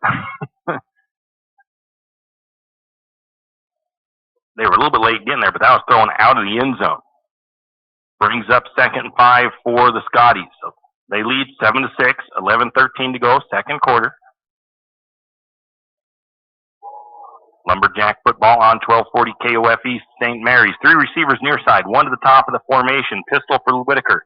He's going to look to throw again. Little quick throw, and it's caught by the number 11 of Gilbert, who was left alone, and he goes into the end zone almost untouched. And it's the touchdown for the Scotties. It's a 16-yard touchdown. And the Scotties take the lead 13-6. They'll bring out their kicker, Braxton Dickerhoof. The holder is Nash McLean. The kick is up. And it is good. And it's a 14-6 lead for the Scotties with 11:06 to go first quarter, or second quarter. We'll come back with Lumberjacks getting another shot after this. Janelle Martin Holmes, your Farm Bureau insurance agent in St. Mary's, is a proud Lumberjack supporter because they're her hometown team. When it comes to insurance, that's also one reason so many people in St. Mary's choose Farm Bureau insurance. They have a complete line of insurance products, including auto, home, commercial, and life. Plus, they have great customer service and competitive rates. And they're also a local company with local agents right here in St. Maries. So let's hear it for our hometown teams. Contact Janelle Martin Holmes, your local Farm Bureau insurance agent in St. Maries at 105 North 8th Street, St. Maries. And we are back. You are listening to Lumberjack Football on 1240 KOFE St. Maries, also on our YouTube audio stream, available everywhere you're at. And now, finally, we've got it connected up to the NFHS network camera here at the football field. So that's also a plus and added bonus, not only for the viewers, but also for our sponsors. Dickerhoof will kick off. Back deep for the Lumberjacks, Grimaldo and Gibson. Lumberjacks now going from right to left. High kick, going to be fielded by Gibson at the 15. He's going to work it to the far side. He's got some room to run down the sideline. Nice return by Gibson up to the 50-yard line.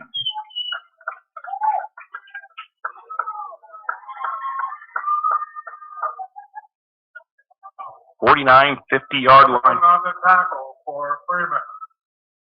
They're going to mark it. Oh, they mark it back at the 45. So he must have stepped out of bounds before that. Sutherland on the tackle for the Scotties. That is his, looks like his third tackle. One receiver to the near side. That's Grimaldo. Marsh to the far side. Barta under center. Gibson flanked behind him. Hands it off to Gibson. Gibson bounces off the line. Tries to cut upfield. He's not going to get much. A little bit of a late hit there. Sutherland comes in a little bit of a late push there, but nothing too egregious. But it was, they're going to call it no gain, actually. Cody Case with the tackle for the Scotties. 2nd and 10 for St. Mary's from their own 45-yard line. Again, Grimaldo and Marsh split out wide on each side. Gibson in the backfield.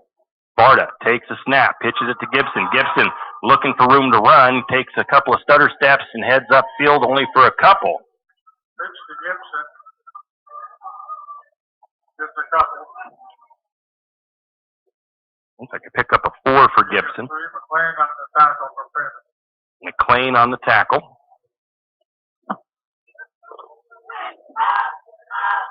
Brings up 3rd and a long 6 yards for the Lumberjacks, still on their own side of the field. They are at about the 48.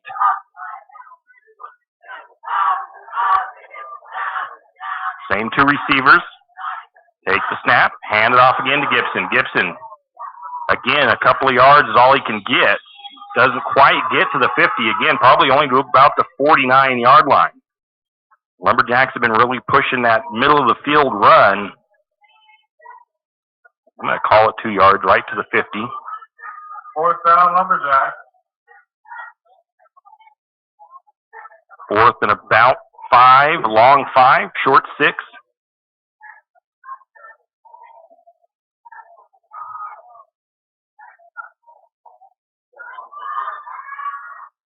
Lumberjacks look like they're going to go for it here. Grimaldo comes to, no, we've got showing punt. The snap. Punt by Abel. Going to take a Lumberjack bounce to about the 16 or 17-yard line.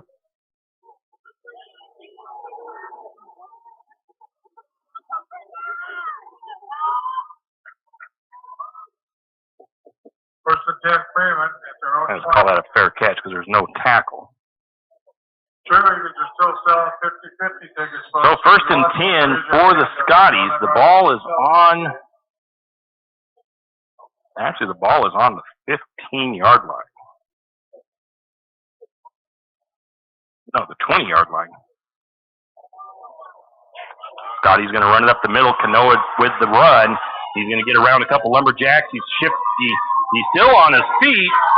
One man to beat and barely getting the tackle and touch the save the touchdown is Aiden Yearout. A big run by Canoa Rogan.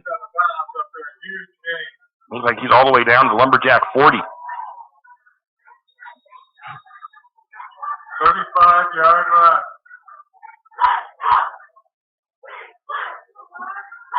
45-yard line. Another big run, it looks like, by Whitaker keeps it this time. He's going to get about 9.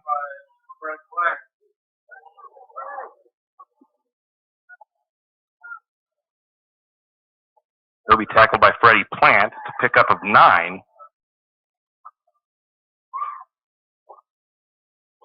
And 2nd and 1.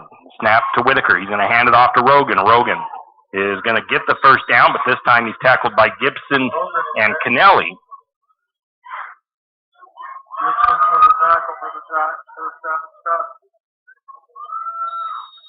And a first down for the Scotties.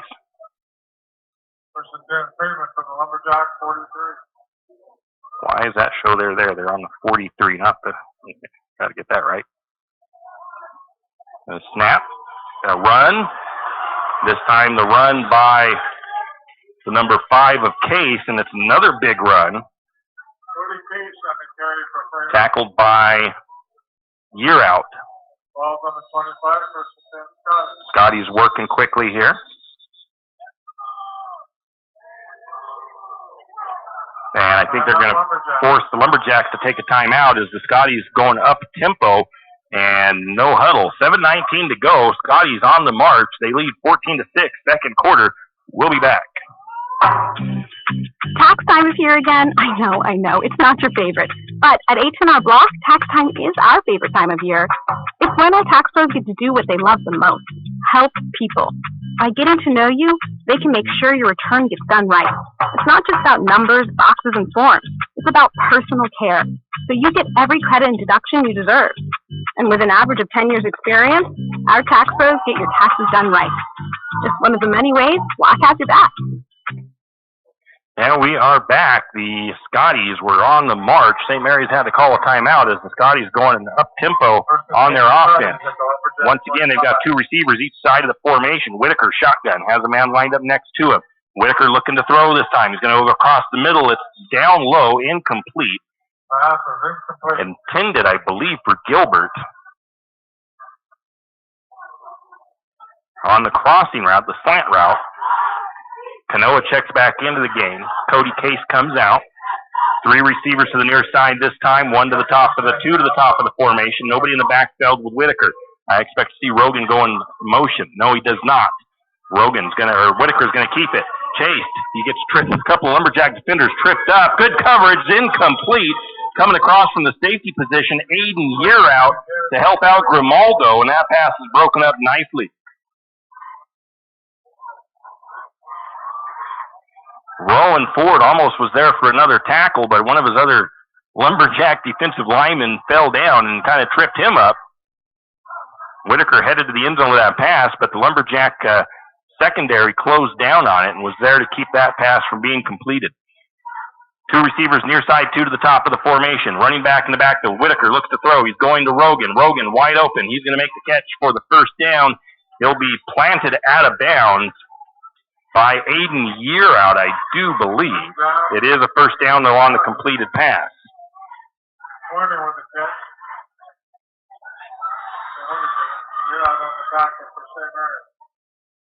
Ooh, where did they get that ball down to? The 15? Then look for a pass again. This one across the middle, rifled in there, but incomplete. Intended for Gilbert. On coverage was Brock Anderson. Whitaker tried to rifle that thing in there like a rocket. 6:53 to go first half. The Scotties lead at 14-6. They're threatening second and 10 from the 15. Little throw out into the flat to Rogan. Rogan catches it on the far side. Bumped out of bounds by Gustav. And Rogan. Rain up 6 is going to be.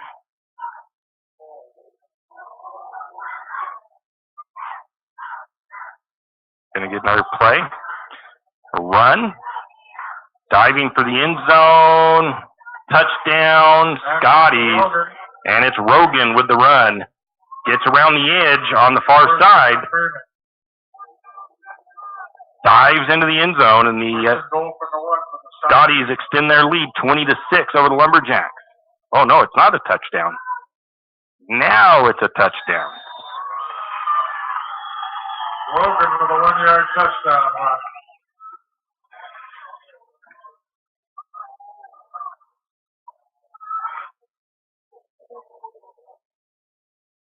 Now we get the touchdown run by Rogan.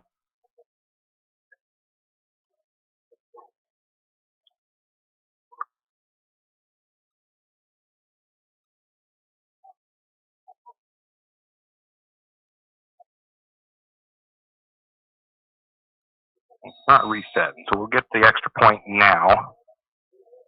The kick is up. It is good. Ooh, well, it's not going to work.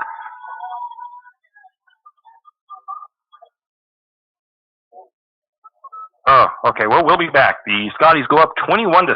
I got to figure this out. Tired of wasting your money on credit card processing fees? Call Flat Creek Payments. We will help you reduce or eliminate your credit card processing fees. Take a moment to review those fees you paid last month. You know, the ones that slipped through the cracks. Now imagine having all that money back in your pocket. Sounds awesome, right? Let Flat Creek Payments make that dream a reality. Call Flat Creek Payments today, 208-695-1056. That's 208-695-1056. Flat Creek Payments. Now we're back. I got that corrected, so now we've got everything right. 6:29 to go, first half. Lumberjacks now trail 21-6.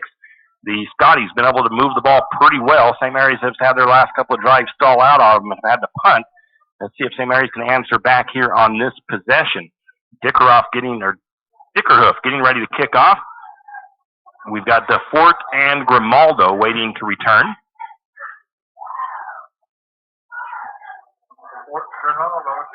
They are waiting at about the 9.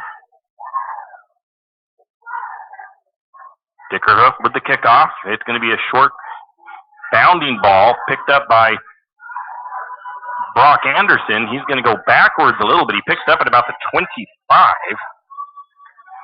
Brock Anderson on the return for the Jacks. He's going to end up at about the 27, I think, or the 23 or so.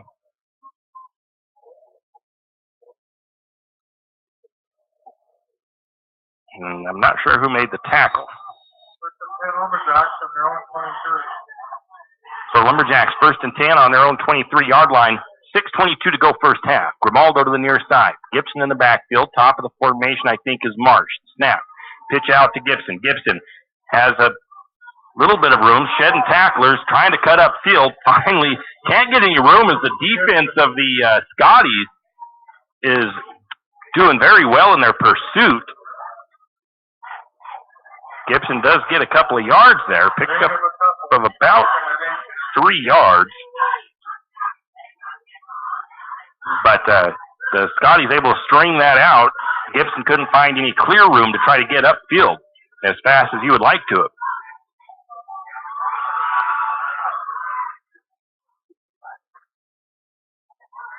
The Lumberjacks, after that first drive, haven't gotten a lot going with their run game. One receiver each side of the formation. Barta under center takes the snap, hands it off. Gibson does not have the ball. It's reversed the other side. We got a late flag, and that's too bad because it's probably going to come back. That was DeFort with a nice carry. The ball taken up to about the 34. Maybe not quite that far, but there is a penalty coming. And it's normally in the area of a hold.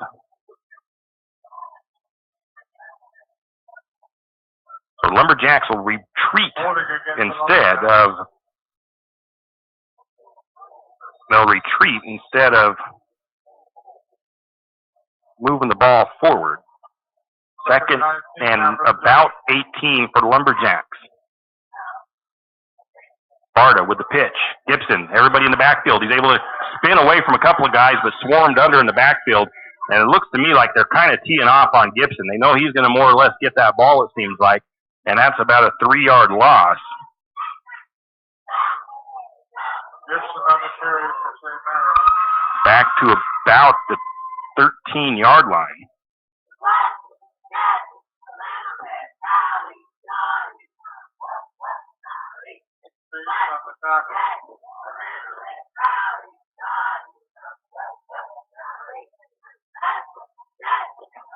Lumberjacks into the huddle. Got Wyatt Holmes to the near side. Kyle Smith top of the formation. Barta under center. 3rd and long, and a flag coming now. What do we got? Delay a game against the Lumberjacks. So again, penalties hurting the Lumberjacks. But this time it's on their own side of the field, so they're just bouncing backwards. Took too long to get that play in, get everything lined up. Penalties hurt either way, especially if they're those type of penalties. Barta looks to throw. He's got a man. He's looking for Holmes, but it's going to be picked off by the 11. Intercepted by the Scotties. Gilbert with the interception. And that'll be picked off, caught on the Lumberjack 40, so the first turnover goes against the Lumberjacks. 1st and 10, Freeman from the Lumberjack. That ball was just underthrown. From the Lumberjack 40.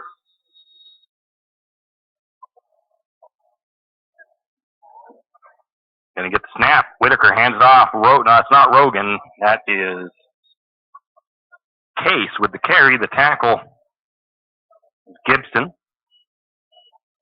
on the carry for Freeman. And Gibson on the tackle. Pick up about 2. 2nd and 8 for the Scotties. 4 wide receivers this time. Man goes in motion. Goes from right to left. Looking to throw. Whitaker flushed. He's going to scramble. Gibson there to get him and throws him down. Might actually be, I'm going to call it a scramble. I don't know if I'm going to call that. If it's a loss of yardage, I might. Nope. It looks like it's just going to be a quarterback scramble and a run for no gain. 3rd and 7 for Freeman.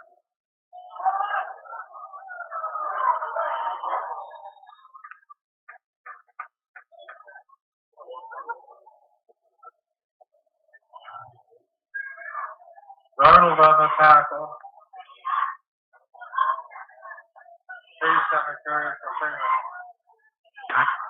4th and 2 now for the Scotties. 4th and 2 for the Scotties. Have my program is not giving me my options here.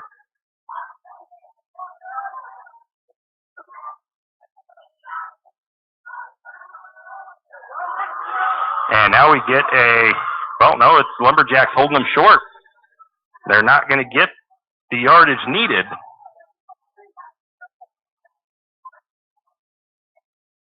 On that run. And the Lumberjacks will take over.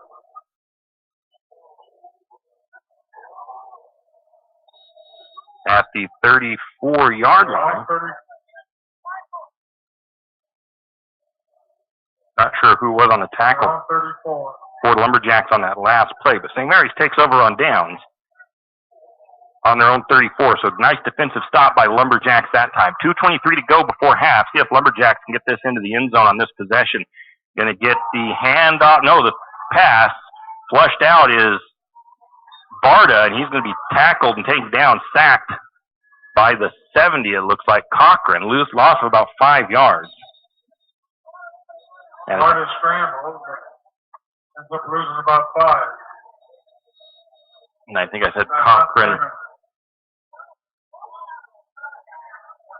I said that's a good timeout taken by the Scotties. 2:09 to go. Lumberjacks trail 21-6. We'll be back. Any adventure, any task, anytime.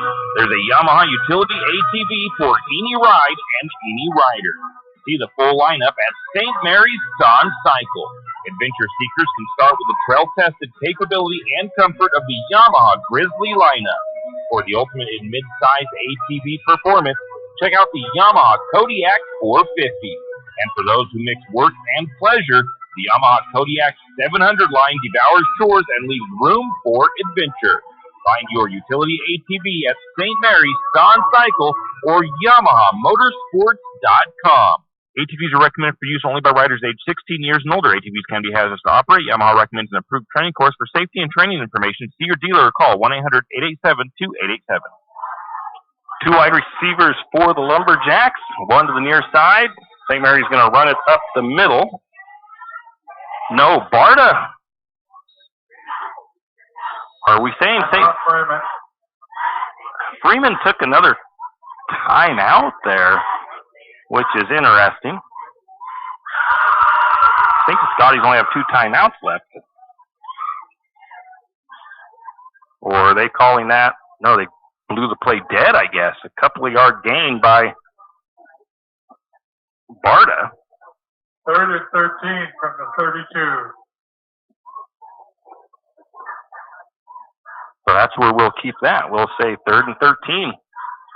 They blew that play dead a little bit early. Barta thought it was a little bit early. He kind of popped out of the back side of that and thought, hey, this play's still alive, and looked like he had lots of room to run to the outside. But that was about the time the officials decided that all momentum was stopped and that the play was over, because Barta was kind of jumping up and down, slapping the ball like, oh, man, if you would have just given me a split more second, I think I had room to run. 2:03 to go before halftime, 21-6. The Scotties lead here in St. Mary's. St. Mary's started off well. They scored on their opening possession, but they have not been able to do much since then. The Scotties scored, I think, on their first 3 possessions, and then the Lumberjacks got a stop on this last possession. The Lumberjacks go 3rd and long on their own side of the field. They've got to get to the 44 for a first down. And now we have a false start. And again, pre-snap penalties hurting St. Mary's. They were already backed up enough, and this just backs them up even further. 3rd and 18 now for the Lumberjacks. So penalty bug still biting the Lumberjacks here, as they are struggling to not get those mental penalties early on still. Take a procedure on the Lumberjacks. So they'll bring out some different personnel. Barta gets the play into the huddle. St. Mary's back up the line of scrimmage. Wyatt Holmes to the near side is a wide receiver. Actually, they're all in tight. Into their heavy formation. Barta under center. He's going to take the snap. Lumberjacks jumped again. That looked like it was one of the linemen on the right side of the line. And Lumberjacks will back it up again.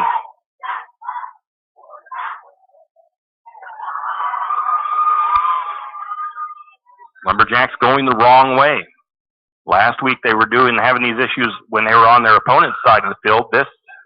Tonight they're doing it on their own side of the field.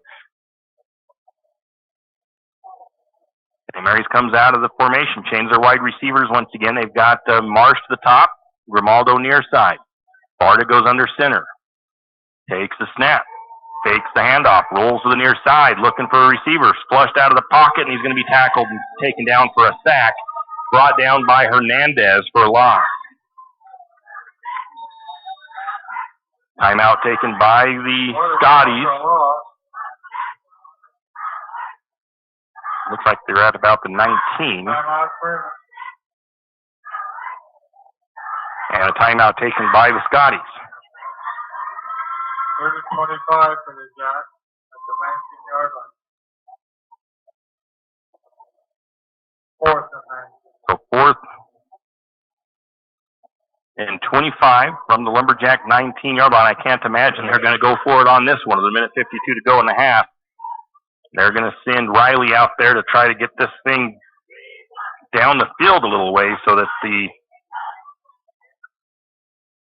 Scotties don't have a short field to work with. The Scotties have no timeouts left with a minute 52 to go. And they were working their hurry up pretty well in that last drive. St. Mary's, I think, has 1 or 2 timeouts left. Scotties leading 21-6.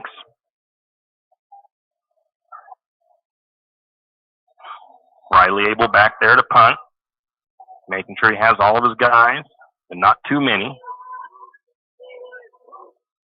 Takes a snap. It's kind of a bad one. Abel's going to try to get to it. Now he's going to try to run, and he's going to be taken down at the 10-yard line. Low snap picked up by Freeman. Oh, man. That was a fumble, basically. Is what I'm going to call it. Recovered by Freeman, but it recovered at the Lumberjack 10.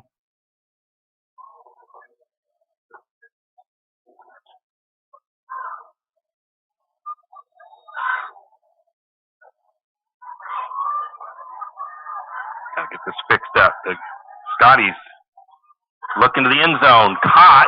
Touchdown to Kanoa Rogan.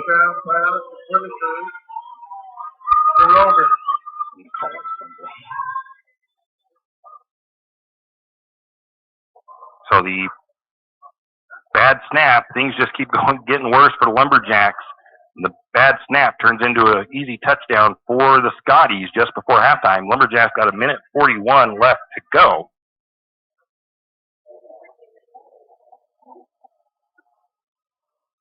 Liquor hoop to attempt the extra point.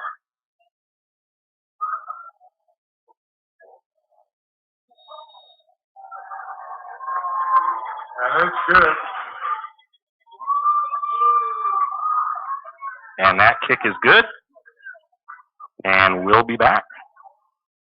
Hughes Ace Hardware wants to invite you to come in and take a look. Hughes isn't just about hardware. Whether you need dish soap and sponges to clean up after your husband's guys' night, or storage solutions for your wife's shopping addiction, you can find it at Hughes.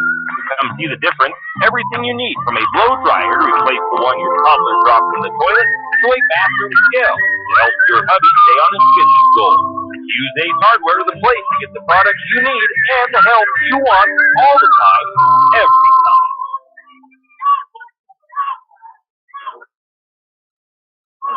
And we are back. The Lumberjacks, I called it a fumble because it was a low snap. Riley Abel was able to get on it at the 10-yard line, but it was a turnover of downs, so it didn't really make any difference. And then the Scotties were able to cash in on the one play, 10-yard pass from the 10-yard line to the end zone. So the Scotties have scored four out of 5 possessions. St. Mary's having some trouble with the penalties.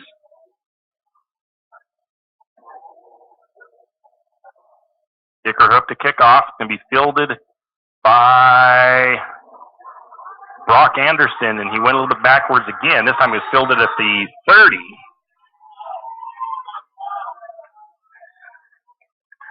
Brock Anderson for the return. And Lumberjacks end up at about the 31. So Brock trying to give himself a little bit of space to create something and losing yardage. Actually, no, the 26-yard line.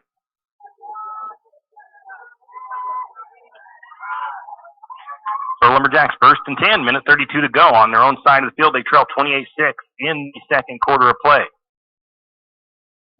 Barta going to look to throw again. Rolling out, looks for the number 24, Brebner. Brebner has the catch for a moment, but loses it. Incomplete pass. So incomplete to Brebner. Second down. Brings up second and 10 for the Lumberjacks. A minute 25 to go before halftime. St. Mary's trails 28-6 to the Scotties.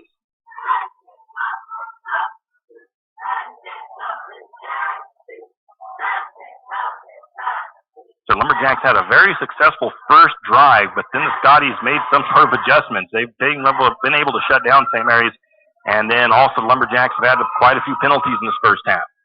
Barta looks to throw again, rolling to the far side, sacked again. No protection for him. He's going to be taken down at the 15-yard line, tackled by Anderberg.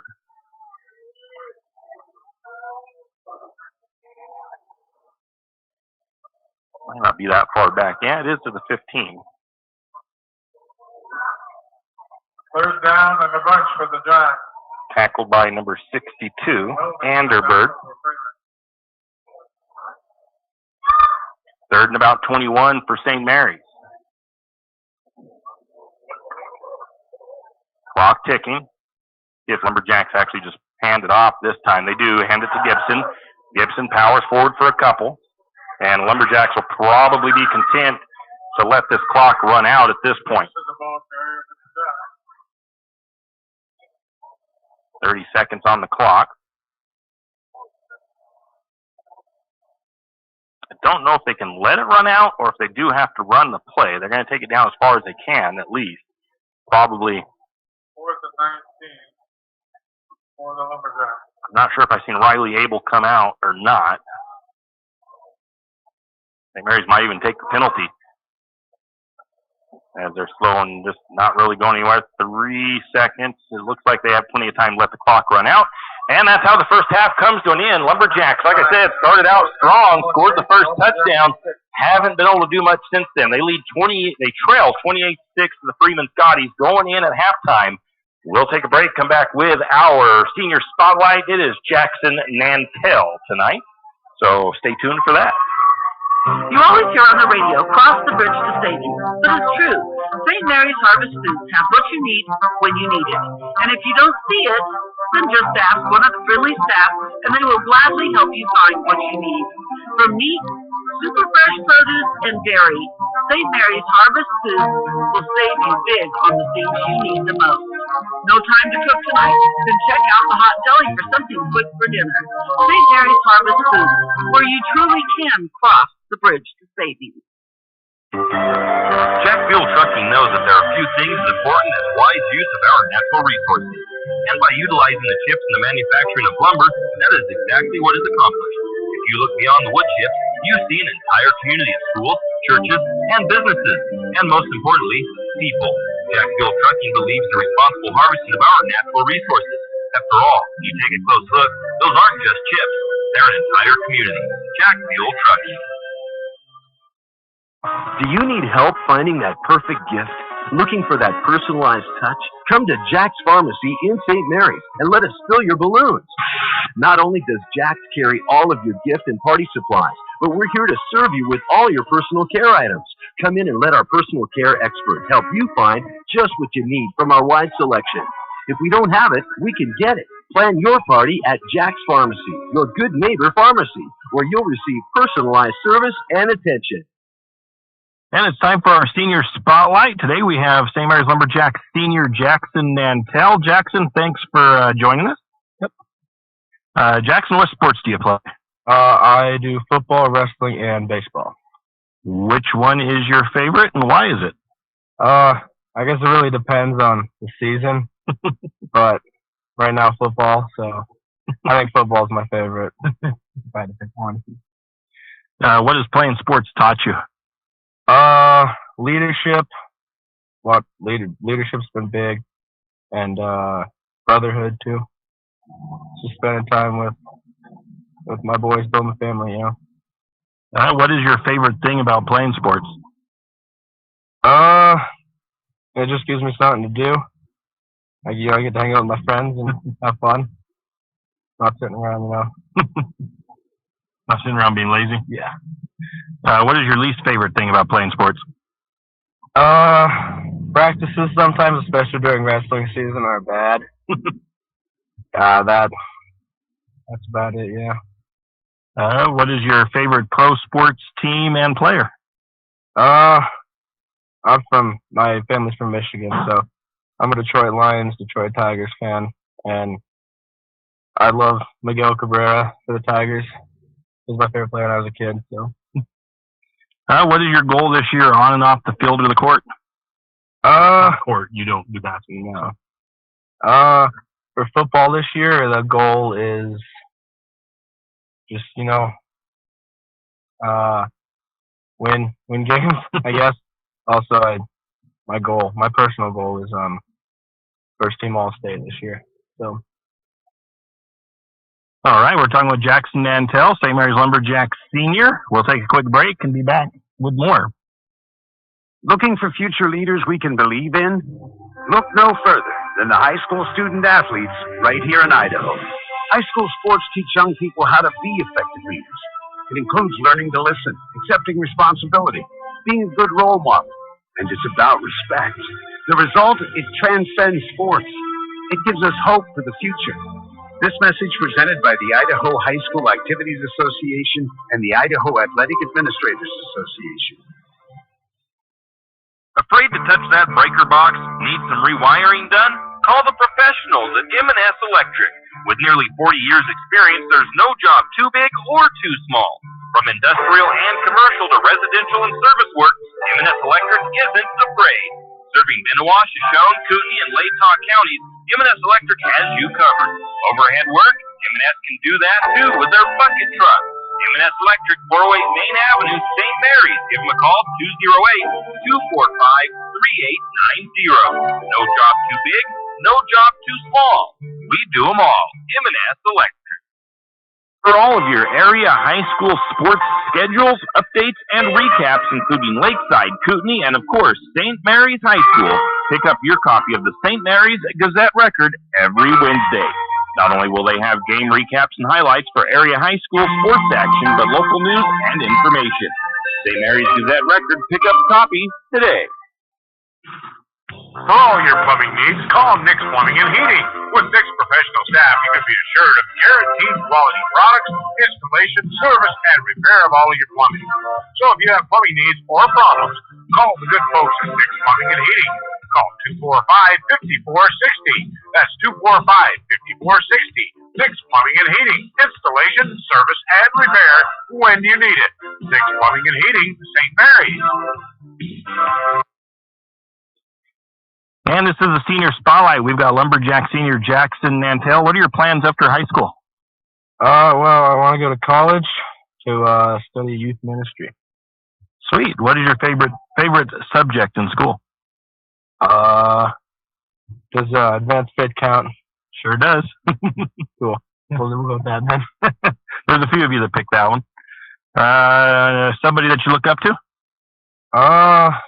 My dad's been really... Probably my dad, yeah. What is your most memorable moment to this point in your high school career? That's easy. After we beat Grangeville last year, Tef speech in the Grangeville locker room was great. Definitely that. And do you have anybody you'd like to thank? My parents, my brothers, and God, and all my teammates and coaches. All right, we've been talking with Jackson Nantel, St. Maries Lumberjack Senior. We want to wish you good luck in your future and after high school. And once again, thanks for talking to us. Yeah, thank you, sir. This has been our Senior Spotlight. We'll take another break, and we'll be back with more. When you need that morning pick-me-up before work or school, there's one place that comes to mind. It's a place that loves our community, the St. Maries Lumberjacks, and all the local businesses and people in our village. Shift and Grind in St. Maries is all about the community. Whether it's helping raise money for the Booster Club or for a family in need, the Shift and Grind family are always ready to help. So be sure to stop by Shift and Grind for your caffeinated needs. Located at 132 First Street in St. Maries, Shift and Grind says, "Go Lumberjacks!" It's time to winterize your home, and there's no better place to start than at everyone's hardware and lumber store, 10th Street Lumber. They have insulation, house wraps, stoves, and heaters. See their huge selection of power tools, paints, and painting supplies. And, of course, they have a full line of lumber supplies. Stop by 10th Street Lumber and see what they can do for you. And remember, 10th Street Lumber will deliver anywhere on 10th Street and Railroad Avenue, 10th Street Lumber.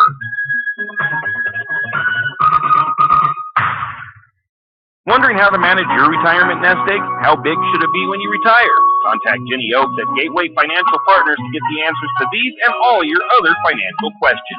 The securities and advisory services offered through LPL Financial, a registered investment advisor. Member FINRA SIPC. With over 30 years of financial planning, give Jenny Oaks a call at Gateway Financial Partners today. The guidance is free. The experience is priceless. Call 245-5255. It is halftime here at Lumberjack Field, and the score, well, Lumberjack struggling a bit. 28-6, they trail to the Freeman Scotties, and man, things started off great for Lumberjacks. They took their first possession, marched right down the field, punched it in for a touchdown, but Lumberjacks on offense have been fairly quiet since then. The Scotty defense stiffened up, and between the defense and penalties, St. Mary's has not been able to move the ball very well after that initial touchdown. The Scotties, on the other hand, scored 4 out of 5 of their possessions, and Lumberjacks defense held them once and then gave them good field position on a bad snap on a punt, and they scored right away after that as well. That was a tough one for the Lumberjacks. They trailed 28-6 in the first half. Scoring in the first quarter, Jack Barta, he had a two-yard run that scored the first touchdown. The 2-point conversion was no good. And then it's been all Freeman since then. Sage Gilbert, 59-yard touchdown pass from Luke Whitaker. The kick was good, give them the 7-6 lead. Second quarter, 16-yard pass from Luke Whitaker. That does not say who it was to like it did on the first one. Let me look in the, I think it was Rogan. I'm pretty sure it was Rogan that had that one of those touchdown passes. Actually, I think it does show. No, it was let's see here. Anyways, that was Luke Whitaker pass for 16 yards, gave the Scotties the 14-6 lead.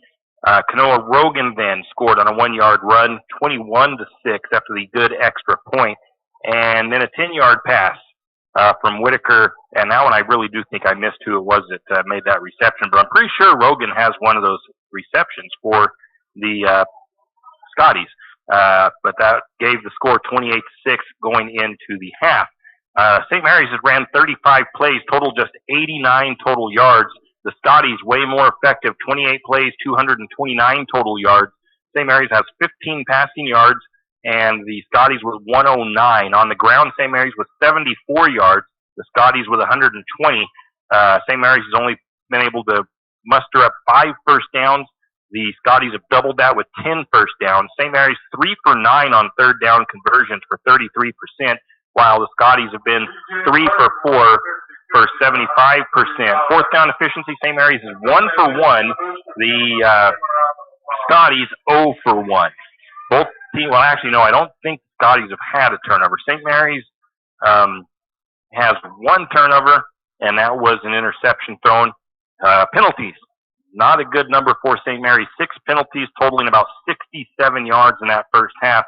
The Scotties with just 2 penalties for 15 yards. On the individual numbers, Jack Barta 1 for 3, 15 yards, 1 interception.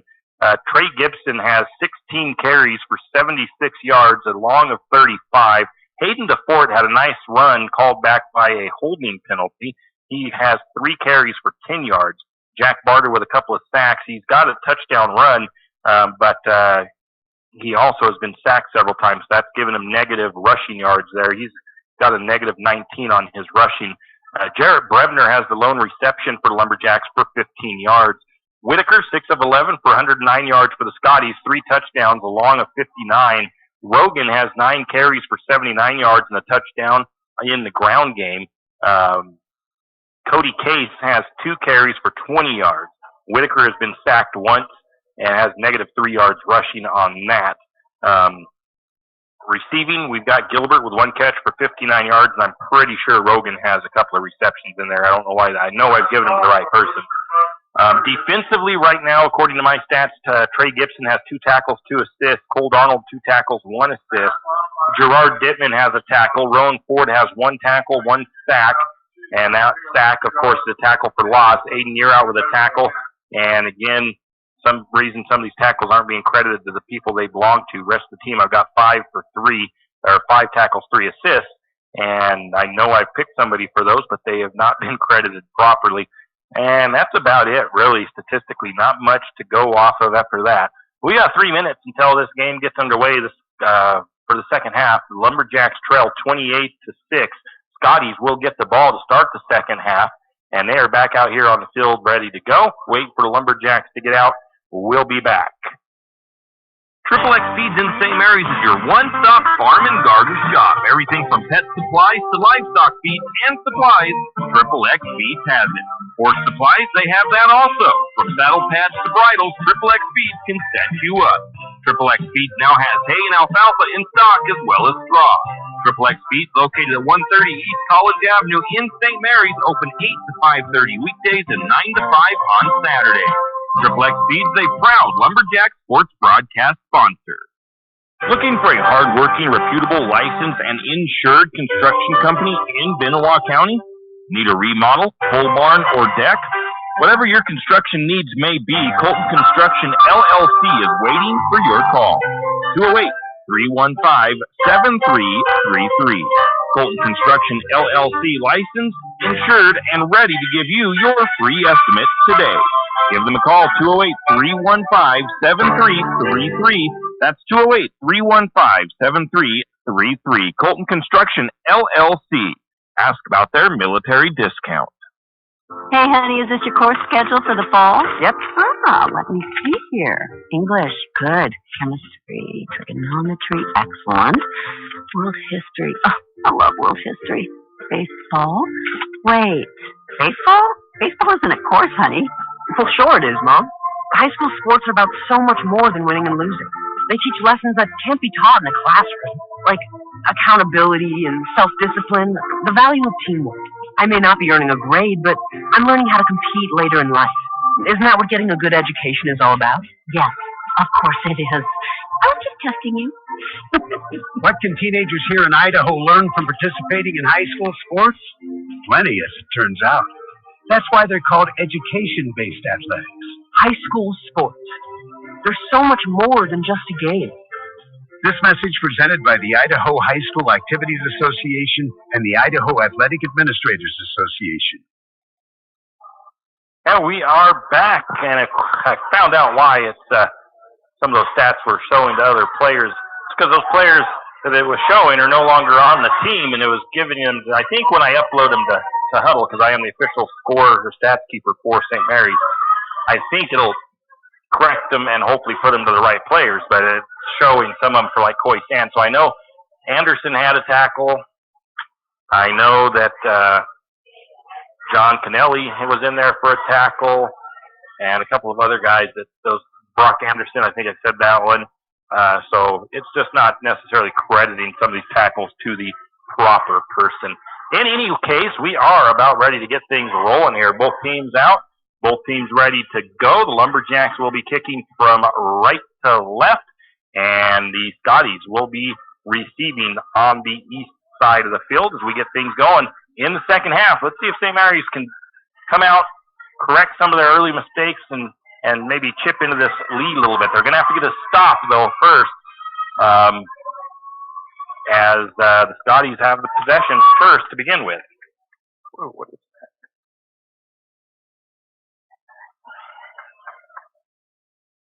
It is weird. My stats program is showing really weird here. This is not the right thing. This is supposed to be a kickoff, and it's not giving me the option to do a kickoff here. Riley Abel kicking off at the Jack. So going to get a flag in the backfield here. A run up to the 40. Do have a penalty, but this is not giving me the kickoff options here. No. Why is it not letting me get this figured out to kickoff? Oh, no, that's... Run back. There we go. I think that's it. Still not showing me the right thing here. So the penalty on Freeman.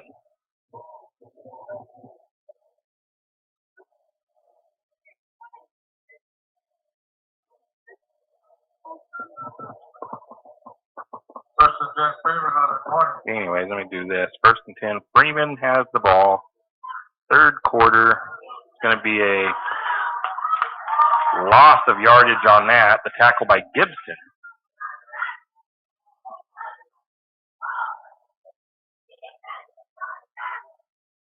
That's on the tackle for the Lumberjack.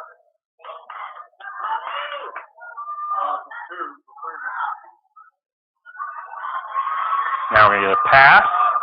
Caught at the 40. Tackled by Grimaldo.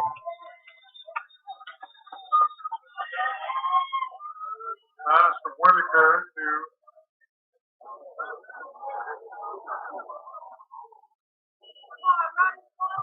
Completed to the Colton Wells. 27 of Colton Wells.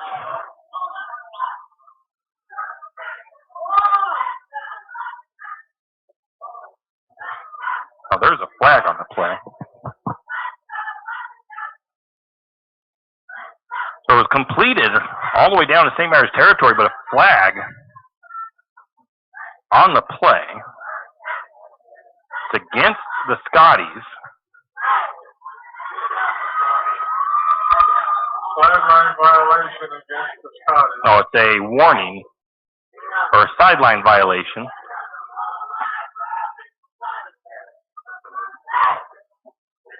So I'm not going to worry about the penalty. I'm just going to give them possession. First and 10, Freeman from their own 36. It's tackled by Grimaldo, and they get that up to their own 36-yard line. Is what we'll do. Scotties with a little swing pass out into the flat, caught by the number 11 of Gilbert. Gilbert with room to run. Stiff arms one guy, and he's going to use his speed to beat the Lumberjacks down the sideline. Touchdown to the Scotties as they take it down the far side. Nice little swing pass out to Sage Gilbert, and the Scotties continue the onslaught of scoring. 64-yard touchdown pass and run for the Scotties. 64-yard touchdown for the Scotties, and they extend their lead 34-6. So currently, as much as I hate to say it, right now it's on schedule to be about the average scoring between these two teams. That does not look like Dickerhoff this time. Dickerhoof, it is not, I don't think. That was number 15. Dickerhoff's kick is good. 15 is Corbin Johnson. Dickerhoof, sorry about butchering your name. 35-6, 3 minutes ahead. And the score goes 35 in favor, 35 for the Scotties, 6 for the Lumberjacks. We'll be back. St. Mary's Realty is a St. Mary's icon. Why? Because they are a team. They work for you. And they've been a team for many years. Whether you are buying your first home, looking for a recreational cabin, or selling your current home, St. Mary's Realty puts their team on it for you. So stop in or give them a call today at 245-4502 and let their team be your team. That's St. Mary's Realty at 726 Main Avenue, St. Mary's. We are back. The Scotties extend that lead on a big touchdown, 35-6, as they lead the Lumberjacks. 11:04 to go in the third quarter.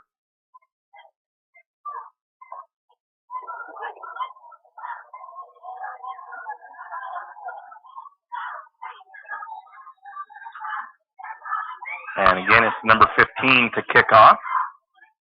Little pooch kick. Filled it at about the 40.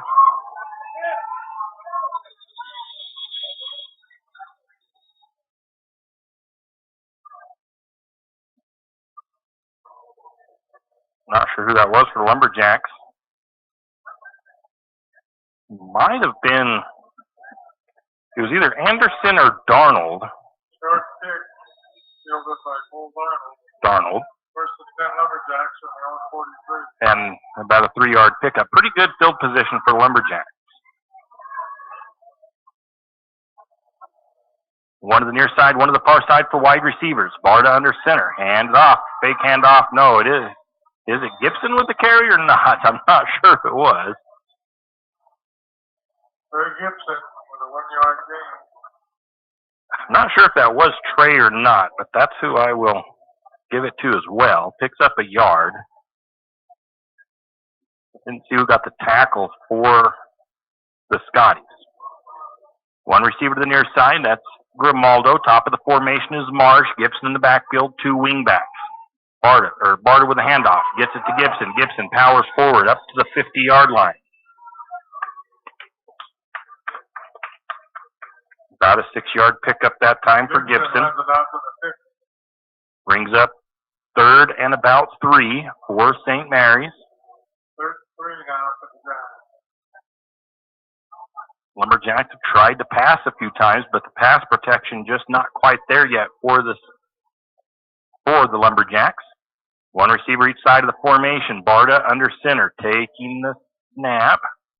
Pitches it to Fort. Fort gets around one guy, has some room on the edge. No, he's going to be brought down at about the original line of scrimmage. No gain for DeFort. Ford on the carry for the Lumberjacks. Brings up 4th and 3. Hernandez on the tackle for Freeman. Lumberjacks probably go for it here from their own from the 50. Barta goes in, gets his play call, comes back out.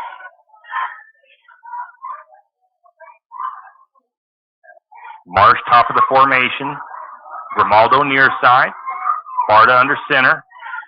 Takes the snap. He's going to look to throw. He's going to look to DeFort, and DeFort makes the catch up to about the 41-yard line. It's a first down for the Lumberjacks. That's another Lumberjack.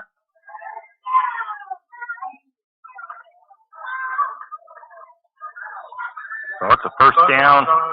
We'll call it right at the 40, a 10-yard gain to the left side.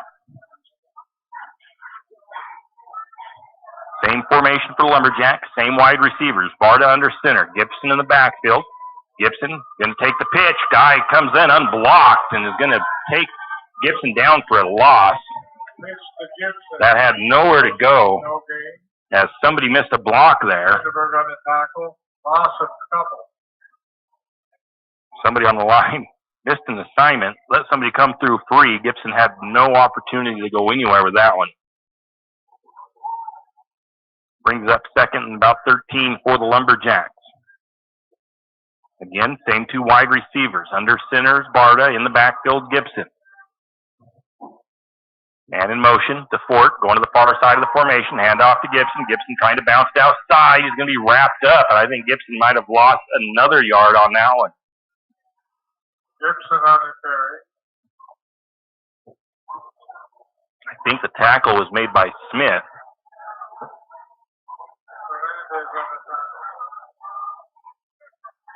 Lumberjacks 3rd and 14 as they lost another yard on that one.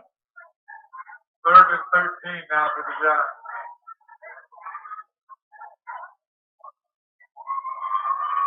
Same formation for the Lumberjacks. Got the ball into Brebner's hands, and he's going to not. That play doesn't fool anybody, and he gains back the original line of scrimmage, and that's as far as he's going to get. Smith on the tackle for Freeman. So everything the Lumberjacks do, the Scotties have been ready for. Going to bring Riley Abel out. He's going to see if he can pin the Scotties back.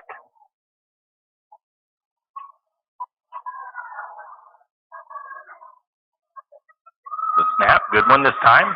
Nice high punt. Going to go to the 9-yard line. Rogan reversing.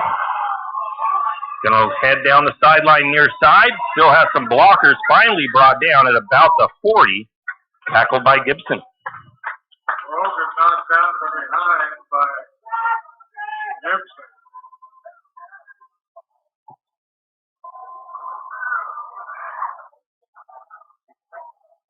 First and 10, Freeman. Scotties will start 1st and 10 on their own 40-yard line.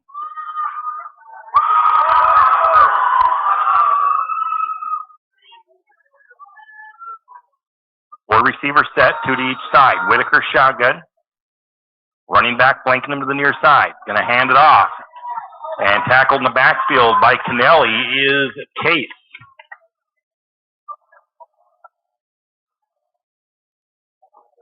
Case was the ball carrier.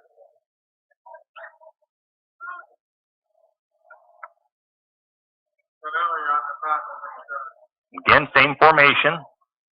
Whitaker looks to throw this time. Little slant route.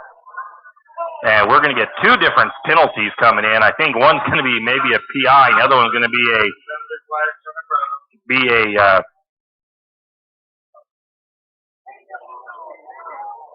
late hit on the quarterback.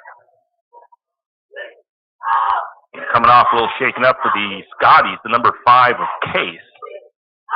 Maybe dealing with a cramp in the thigh there. Maybe even a Charlie horse. Probably going to be an automatic first for the Scotties.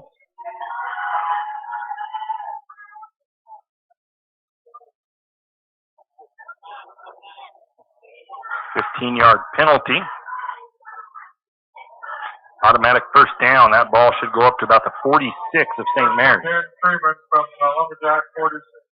So a late hit on the quarterback and a pass interference. I'm not sure which one they accepted.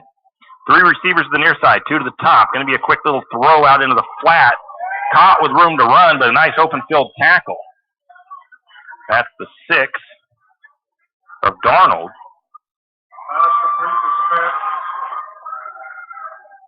Tackle by Cole Darnold. Pickup of 9. Second and 1 now for Freeman. Cole Darnold with 3 tackles. 3 receivers to the near side, 2 to the top of the formation, empty backfield. Whitaker takes the snap. Oh no, it's not Whitaker anymore. It's a different quarterback. That's flipped out into the wing, into the side over there. It's complete, but it's no gain, I think. Darnold on the tackle. Lost a couple of yards, actually. Cole Darnold again with the tackle. There's a couple of other Lumberjacks as well. 3rd for Freeman. Brings up 3rd and about 3. And gets a throw over the top. Wide open is Coiner, and he'll be taken down by the number 5 of Year Out. But it'll be enough for a first down.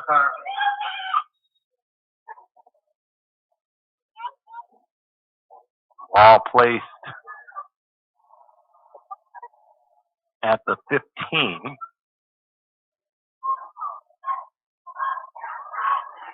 First and 10 for the Scotties from their 15 of St. Mary's. Keeping it himself is the new quarterback, number 6 of Schultz, and he's going to take it ahead down to about the 5, just inside the 5 maybe. Schultz is the keeper for Freeman.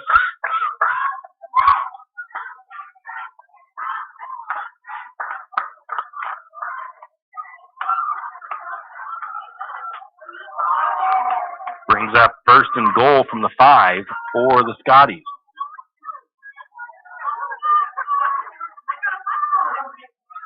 Four wide receivers. Going to be nope. The quarterback was going to keep it. He's going to be tackled for a loss by Ford. Ford on the tackle. Schultz.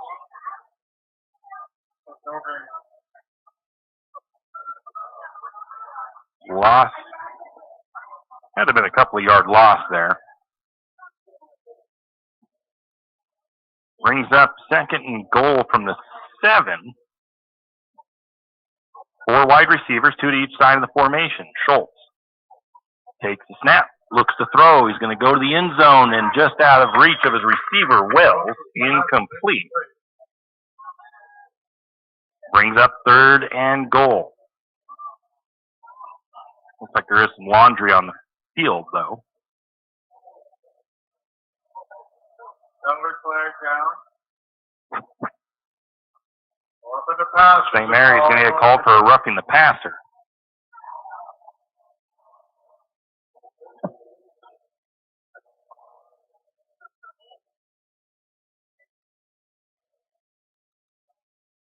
Should be probably first down. First and goal from the 5 for Freeman. First and goal from the 5 after the roughing the passer. So bad penalties on each side. St. Mary's was holding the Scotties, but now they give them a fresh set of downs. Schultz to take the snap. Going to hand it off this time. Gibson and Kennelly in there on the tackle. Case going to get a fumble, and returning it the other way is Gibson. To the 10-5 touchdown Lumberjacks, and we have an injured player for the Scotties. Lumberjacks score on the return, and we'll take a break for just a moment. Steals the ball and runs.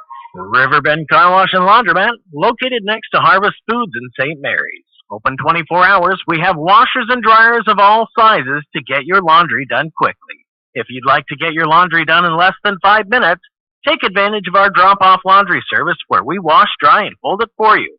While you do your laundry, be sure to take advantage of our touchless automatic car wash, which has that great undercarriage spray to get the grime off. Riverbend Car Wash and Laundromat can be found at riverbendbubbles.com or call 208-582-4844. When your car's not running right, you want an honest mechanic that provides quality work at an affordable price. That can be tough, unless your dad owns a repair shop. But in St. Mary's, times have changed. You have Jim's Auto, and they treat every customer like family. Get everything from regular maintenance to major repairs done at Jim's Auto and Tire Pros. Jim's Auto doesn't just offer oil changes. They're a full-service shop. Jim's Auto can diagnose that check engine light, change your brakes, and fix your alignment. Ask about Jim's Auto's new Express Lane with same-day or next-day oil and tire services. And don't forget, Jim's Auto is an authorized Tire Pros dealer with nationwide warranty, service protection plan, and free roadside assistance. Jim's Auto and Tire Pros located at 69 Milwaukee Road, St. Mary's. And we are back. The injured player for the Scotties is the number 5 of Cody Case. He is up and getting assisted off the field. We hope that he is okay. There was a fumble, I'm going to say, was stripped out and taken away by Trey Gibson. He's going to return it from about 93 yards for the touchdown, and a Lumberjack score on the defensive touchdown. Don't forget, at the end of this game, we have to pick a player of the game, and you know, as much as I love giving Trey Gibson tacos, I don't really necessarily want to have him be the Taco Bell player of the game again, but we'll see what happens. 3:06 to go in the third. And the Lumberjacks line up to go for 2. 35-12 as the score currently stands. As they're trying to get all the personnel there, get everything ready to roll here. Gibson looks like he is out getting some oxygen after that return. In the backfield this time is Aiden Year out. The snap, going to be a throw to the corner to... Oh, are they going to call that? No, they call it incomplete. He's got to possess it all the way through the play. That one's a question, kind of iffy on me. I don't know how that rule would end up going, to be honest with you. As the pass was perfect, high pointing is Wyatt Holmes. He pulls it down, has a couple of steps in, and then late, kind of, it's kind of stripped out of his hands. So I guess, he needed to complete that for a little bit longer than that, I guess. I don't know. Anyways, the score, 35 for the Scotties, 12 for the Lumberjacks. We'll be back. CU, we're all about celebrating your wins, like finding a great parking spot. Yes. Or your team winning the championship. Oh, yes. Woo! Finding an extra $10 in the wash. Whoa, lunch money. Or winning the lottery. Your wins add up, just like earning 3.50% APY in an Ascend checking account. So let's celebrate the wins together. Open your account at c1fcu.org/win. C1FCU, your community, your credit union. APY is annual percentage yield. 3.50% APY applies to the first 15,000. Balances over 15,000 earn 0.21% to 3.50% APY. Additional qualifications required to earn 3.50% APY. Contact a P1FCU representative for details. Insured by NCUA. Now we are back. Lumberjacks kind of lined up like they're going to be doing a little onside action here. I'm expecting this kick maybe to come to this near side. Riley Abel lines the Jacks up. Coach doesn't know it's a different player kicking it. I think St. Mary's got there too early. There's no flag. And we've got, let's see, there is a whistle. And the flag comes in late. Okay, St. Mary's did pick it up too early. Go 10 yards. They're going to take over. Didn't go 10 yards. First and 10 at the Lumberjack 49. So they'll take over first and 10 at the Lumberjack 49-yard line.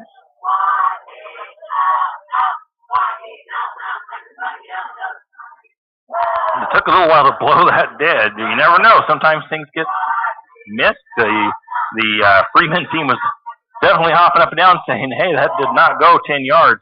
The only thing that I could say, and I think St. Mary's still touched it first, but if a Scottie would have touched it first and then it bumbled out of his hands and St. Mary's recovered, then it's a live ball. But I still think a Lumberjack tried to dive on it first. Two receivers near side, three to the top of the formation. Schultz in the shotgun, takes the snap, throws it complete to the 11 and tackled by Darnold. That was Gilbert with the reception. Gilbert, you're out on the tackle. About a 5-yard pickup. Second down and 5 for Freeman. And it was Aiden Yearout, JJ Yearout with the tackle. Two receivers near side. Looks like we're going to have 2, 3 receivers top of the three receivers top of the formation. Schultz, shotgun, takes a snap, gonna wing it out to the flat, kind of, spinning off some tacklers as McLean ball is loose. Lumberjacks recover it. Pass complete, it's fumbled away, and the Lumberjacks recover.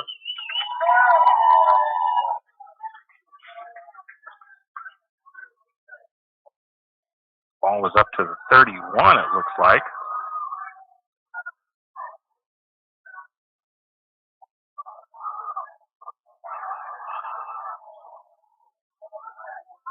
I did not see who recovered that for the Lumberjacks, though. So St. Mary's takes over first and 10 on the 32, their own 32-yard line. Again, I didn't see who made the recovery or the strip of that fumble. But the Lumberjacks trying to breathe a little bit of life into their offense. 2:16 to go in the third quarter. Lumberjacks with possession, trailing 35-12. Gonna get a pitch out to Gibson. Gibson tries to cut back. He's looking for room. He sheds off of one guy, has the sideline, trucks another defender, and is finally out of bounds at about the 38-yard line. About 30 yards. Powerful running by Gibson.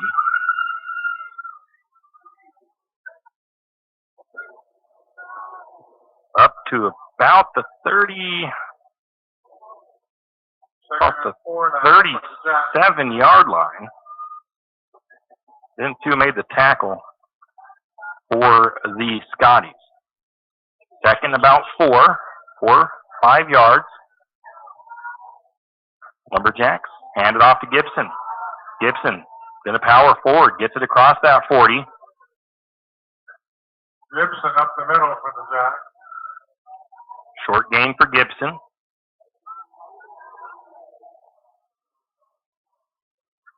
Third and 1 now for the Jack. Well, that is going to be a couple of yards. 3-yard gain for Gibson. Brings up third and short. I thought it was a little bit shorter gain than that, but he made it up. Going to get that wedge formation, quarterback keeper for Barta. And Lumberjacks should have the first down as they push that pile forward. Ball going to be spotted at the 42-yard line. That's another Lumberjack. So it's a first down for the Lumberjacks. Minute 11 to go, third quarter. Lumberjacks trying to put together a sustained drive here.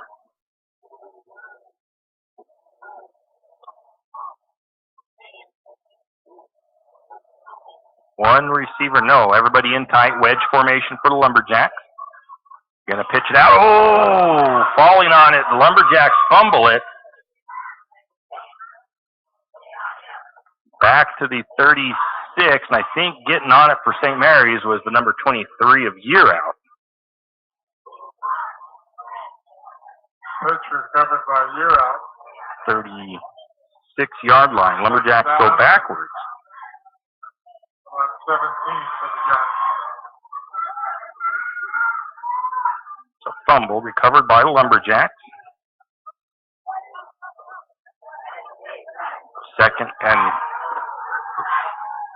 Second long for St. Mary's. Red on the reception. It's about 4. Pointer on the tackle for Freeman. I think they said Greavy on the reception.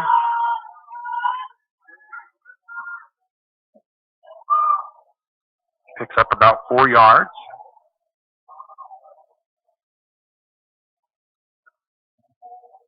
Third and about 13 for the Lumberjacks.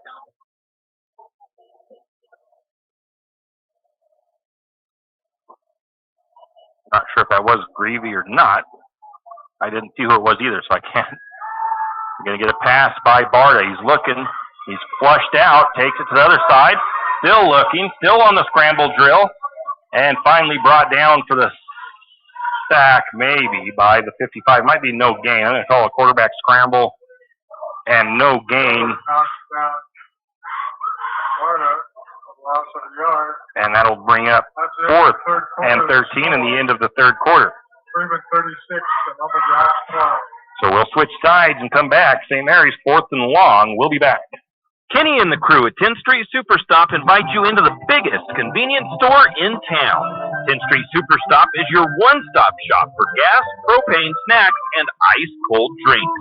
Stop in for breakfast or lunch. Breakfast burritos and pizza to paninis and fajita burritos. 10th Street Superstop has something for everyone. Whether you're headed to a Lumberjack game or out into the woods, 10th Street Superstop is the place to stop for anything you may need. 10th Street Superstop on North 10th Street in St. Mary's. Do you have a hazardous tree on your property? Do you need some trees or brush removed in preparation for the home or shop? You need to call Andy's Arbor and Site Clearing. Andy's Arbor and Site Clearing specializes in the removal of dangerous trees, pruning, thinning, and chipping. Andy's Arbor and Site Clearing also has a bucket truck for those hard-to-reach areas. So if you're in need of some thinning, tree removal, and site preparation, call Andy's Arbor and Site Clearing. That's at 208-582-2134. That's 208-582-2134. Andy's Arbor and Site Clearing. Now we are back. The St. Mary's Lumberjacks finally able to punt. No, it's a fake. Snap to Gibson, and not going to get very far. Gibson up to the 45. There is a penalty.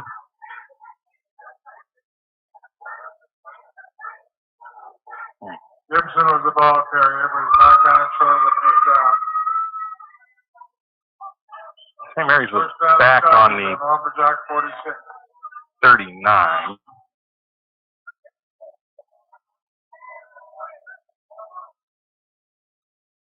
There was a penalty, but I'm not sure what the penalty was. It might have been against St. Mary's and declined.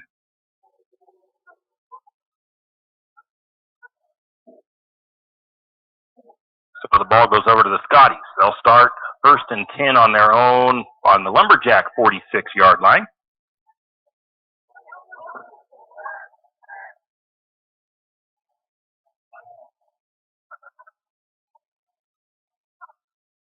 Two receivers near side, 2 to the top of the formation, 3 to the top of the formation. Schultz takes a snap. He's going to look to keep it himself. He's going to be tackled by Kennelly after a short gain. Schultz on the quarterback keeper. Just a couple. Kennelly on the tackle for the drive.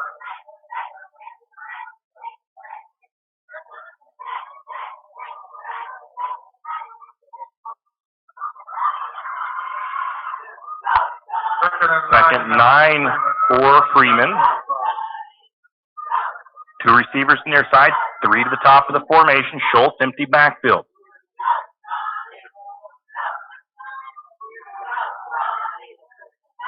Calling out the cadence, trying to get Lumberjacks to jump, gets the snap. Going to get some pressure through, overthrows his receivers, incomplete. Brings up 3rd and 9 for the Scotties. And now we have a player slow to get up for St. Mary's. That is the 3 of Cody Teft. Getting some help off by Rowan Ford. Coming out to help him out is Wes Rice. He's going to pick him up and carry him off the field. Hopefully Cody is all right. 3rd and 3rd and 9 for the Lumberjack, or for the Scotties. 2 receivers to the near side, 2 to the top of the formation. This time we have a running back in the backfield. It is Kanoa Rogan. He's going to go to the top side on the far side of Schultz. Now he goes in motion. Schultz takes the snap. Pressure coming. He's going to take a hit. Throw is deep.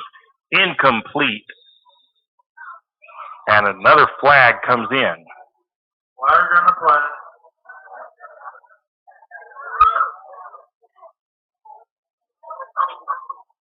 If they call on a personal foul against St. Mary's again, and Open the passer again. I don't know how much I agree with that call, because if it was Rowan Ford, he was on the quarterback as he released it. To me, it wasn't really a late hit. He was on him right as that ball was released, he was getting ready to release it, but they're going to call the late hit on the Lumberjacks. It's an automatic first down. And it's going to be all the way up to the 30-yard line. St. Mary's had 3 or 4 roughing the passer calls tonight. Schultz with a little shoulder fake. Now he's going to throw it deep. He's got his man. It's dropped, though, intended for Corbin Johnson. On coverage was, I believe, DeFort and Grimaldo coming over to help out. Brings up 2nd and 10.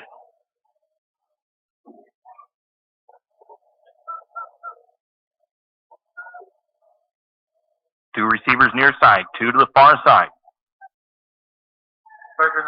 Kanoa Rogan flanking Schultz to the near side in the backfield. He goes in motion. He's going to throw the ball out to the man in motion.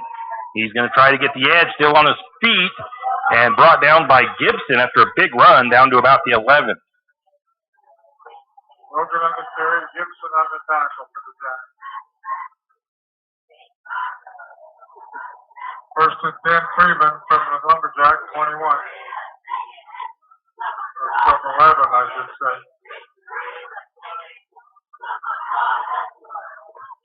Big catch and run for Rogan. 1st down for the Scotties. Schultz, quick throw. Out into the flat. Caught. Tackled out of bounds. Year out. Tackling Smith. Tackle was made by Donald. Ball down to the 2nd down. right on the 10-yard line, so a gain of 1.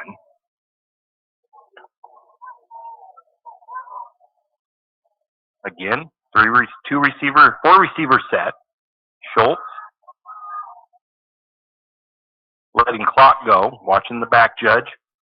Now he's going to take the snap, looking to throw, overshoots his receiver. Grimaldo was almost there for the pick.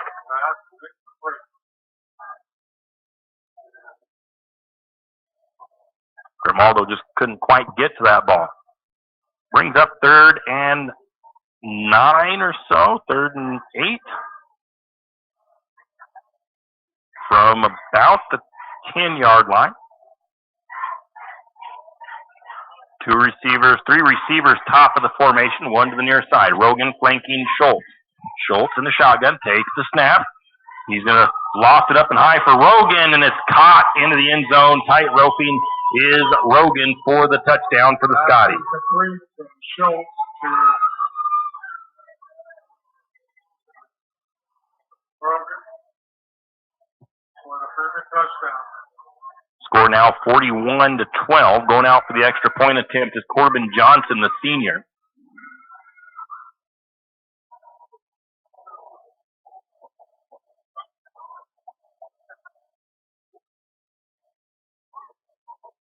The holder, I believe, is McLean, unless they've changed their holder. Waiting for the snap. The snap is down, it's held, and it's going to be blocked by the Lumberjacks.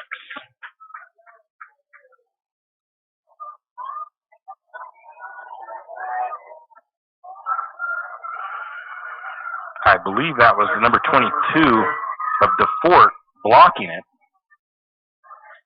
So the score with 9:36 to go is 41 for the Freeman Scotties, 12 for the Lumberjacks. The Lumberjacks will be receiving the kickoff when we return. Lumberjack Booster Club is looking for volunteers and active members to participate in the many activities the Booster Club does in support of our Lumberjacks.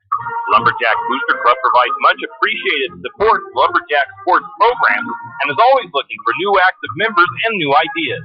The Booster Club is currently in need of new officers as well as volunteers to help with the Hall of Fame banquet and auction, spirit building, senior night, and more. Anyone interested can contact Lynn Masterson at 208-568-1802 or just come to a meeting at the fire station. High school. And we are back. Back deep for the Lumberjacks. It looks like it is going to be Hayden DeFort and Julian Grimaldo.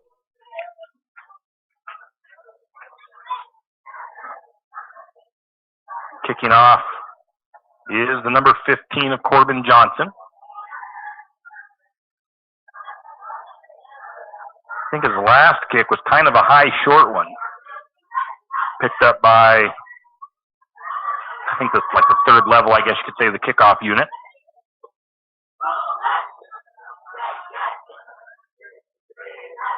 Corbin with the kick. It is again high. Making that catch for his Cole Darnold. And Darnold gets it at about the 25.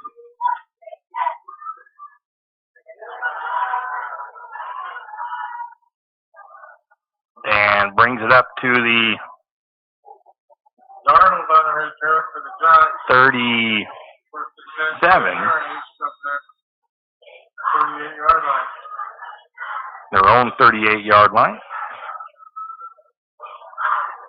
First and 10 for St. Mary's on their own 38-yard line. One receiver near side, one to the top of the formation. Barta under center. Gibson lined up behind him. Going to take the snap, going to throw it to Marsh. Marsh is going to not have really anywhere to go. He maybe gets to the line of scrimmage. Blocking just could not get out there. One of the tacklers out there was Coiner.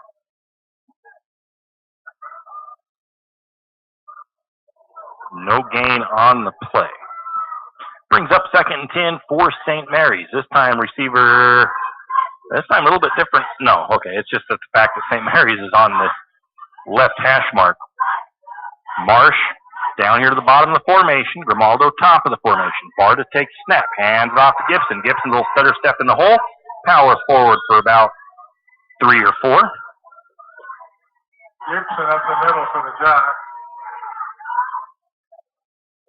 I'm going to call it a 5-yard gain. 5.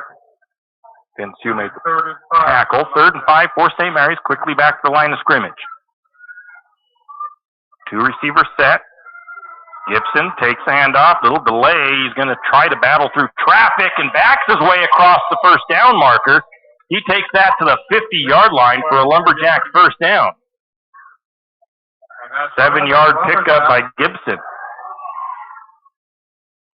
Gibson is one tough runner to take down. Gibson's going to go out, though, for a moment. Kind of holding that arm up there, so hopefully he didn't hurt himself, but he's going to go off and get his hand or wrist looked at. Gibson has 25 carries tonight. Getting close, if not over that 100-yard mark. One receiver to near side, one to the top. Going to hand it off. Met at the line and a loss of yardage this time. I believe it was Aiden Year out with the carry. Lost about a yard.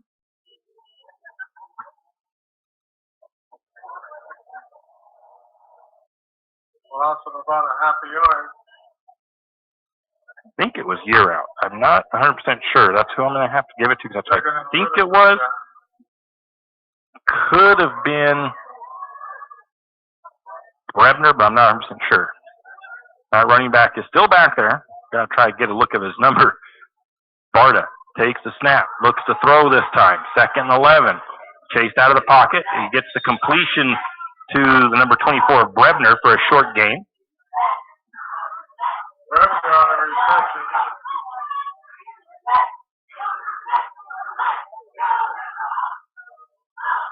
They take it to the 49 of the Scotties. And the ball's on. Brings up 3rd and 9. 8-yard line. Lumberjacks up to the line of scrimmage. Gibson still out. In the backfield still is Year out. Barta under center takes the snap. Fakes the handoff. Rolls off the left. He's going to get the pass off. It's completed to Julian Grimaldo to the 30-yard line. He'll be tackled by Corbin Johnson. Pass from Barta to Ronaldo. And that's another. Down to the 29-yard line.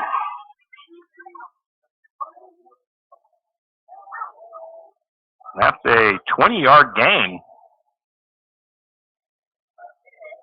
on the connection from Barta to Grimaldo.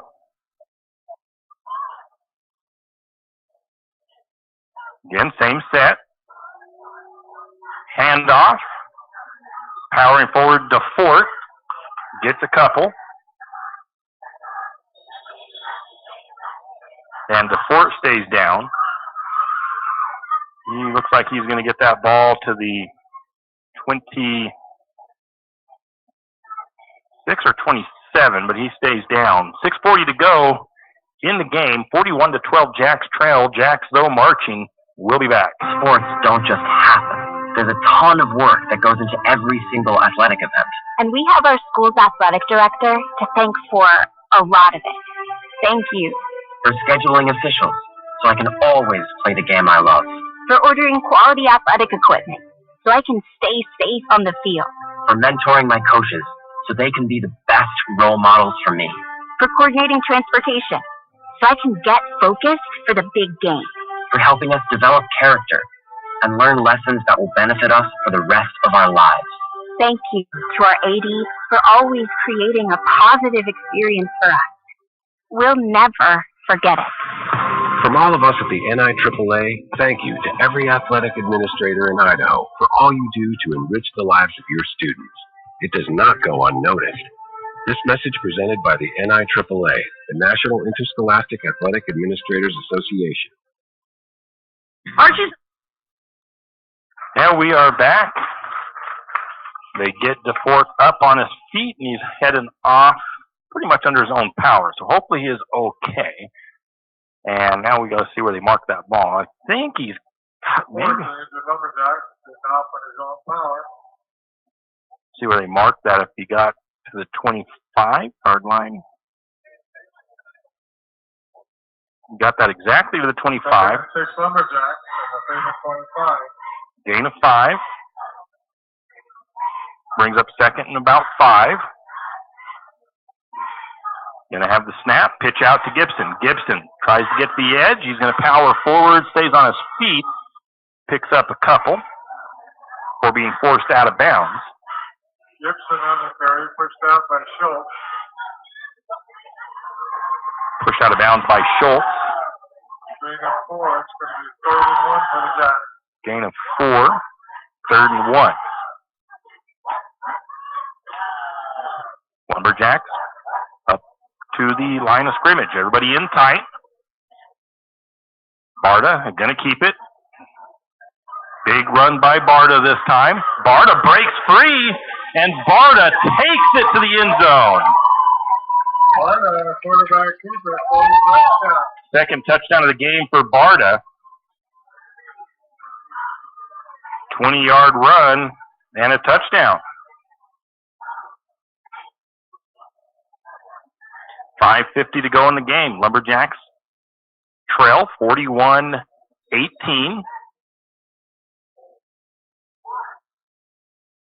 St. Mary's to go for 2.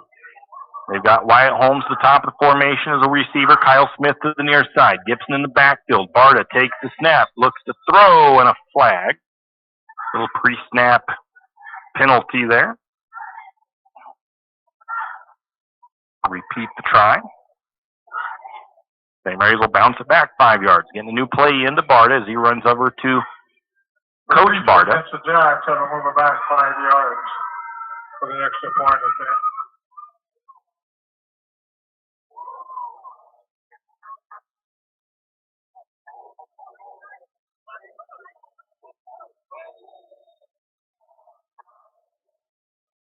So the Lumberjacks will retry.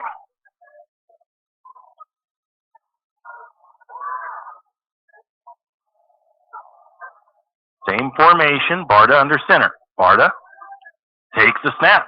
Going to fake the handoff to Gibson, rolls to the near side, floating that ball over a little bit wide of Brebner, and it's no good on the conversion. 5:50 to go in the ball game. St. Maries trails 41-18 to the Freeman Scotties.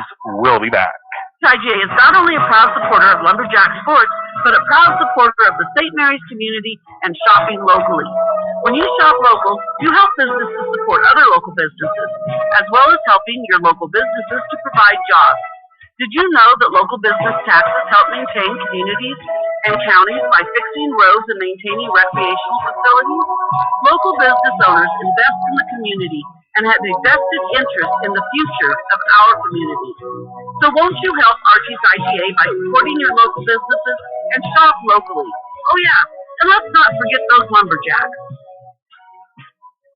Now we are back, and I wanted to get this out there. I kept forgetting to, but we did get an announcement over the PA about the St. Maries Lumberjack Booster Club Hall of Fame banquet and auction. It will be on November the 17th, and it'll be held at the Elks Lodge. We'll get you more information as we have that information as well. The Hall of Fame banquet and auction, a big fundraiser for the Booster Club that helps them support the Lumberjacks with some extras they may need, and also it's been helping put together that sports facility here at the high school for soccer and baseball and softball. Riley able to kick off. Again, it's going to be a kick. It's like kind of an onside kick. It's recovered right at the 49 by Wellner. I'm just going to call it a kickoff, though. Onside kick was recovered. I'm not sure who's kicking that for the Lumberjacks.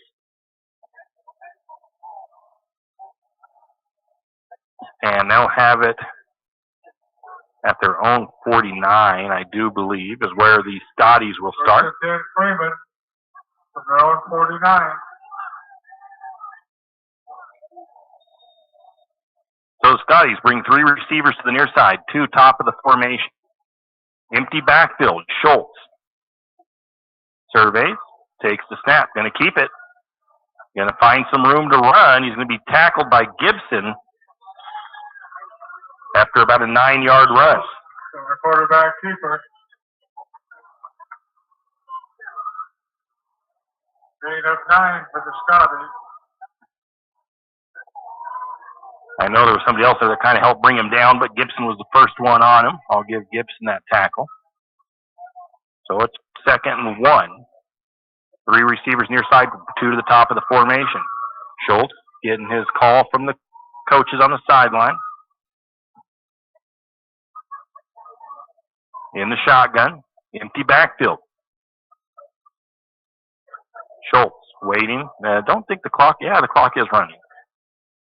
Now he's waiting for that signal to know that he's starting to run out of time. Takes the snap, going to quick throw, caught, and hit immediately. The tackle by the 21 of Plant.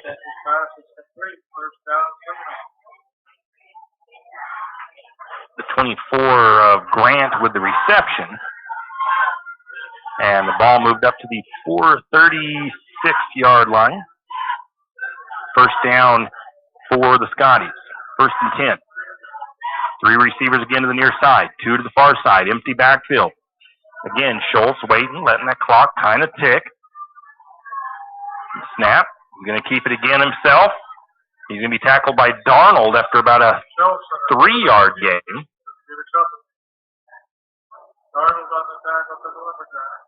Darnold with 5 tackles. Brings up 2nd and 7 for the Scotties. Now it looks like three receivers to the top of the formation, two to the near side. Schultz getting his signals. Sets up, getting ready in the shotgun, empty backfield.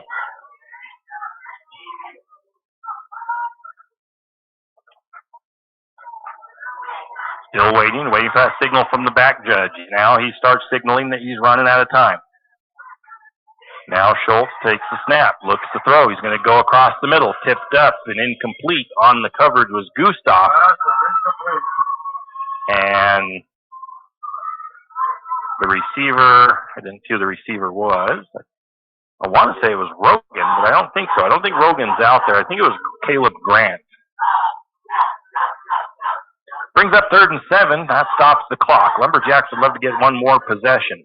Same formation. 3 receivers top of the formation. 2 to the bottom. Empty backfield. Schultz checking. Waiting to see when he starts to get the signal from the back judge. Takes the snap this time. A little bit quicker. No clock. He's hit right as he releases that as Roan Ford. No. Kennelly puts the pressure on. Incomplete. was there. Kennelly gets the quarterback pressure. 4th and 8 now for Freeman.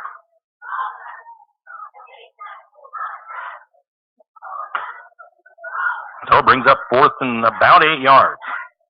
Same formation for the Scotties. Schultz looks over the defense. Schultz takes a snap. Pressure coming. Quick throw, and nobody there as he had to get rid of that quickly. And a late flag comes in on the Lumberjacks, I bet. Which was on for St. Maries. The penalty flag down. I don't know how you can. The pressure is hitting him right as he releases that ball. And again, Roan Ford looks like he's pleading his case. And they're going to call him again. The passer again on St. Maries. You know, I didn't see some of them, but the last couple of ones I've seen, that pressure is hitting him right as he's releasing the ball. It's not like the ball's been gone for forever. That results in a first down for Freeman. Man. First down for the Scotties.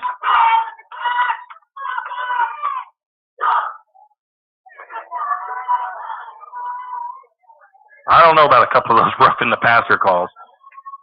5 receivers set. The snap. Schultz keeps it himself. Stiff arms one Lumberjack. Tries to lower his shoulder through a couple of more.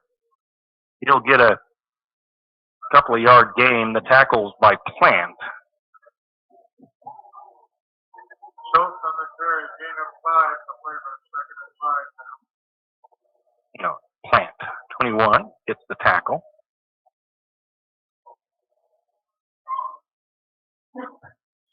Brings up 2nd and 5. The ball down to about the 14, 15-yard line. Giving the Scotties a chance to work more time off the clock.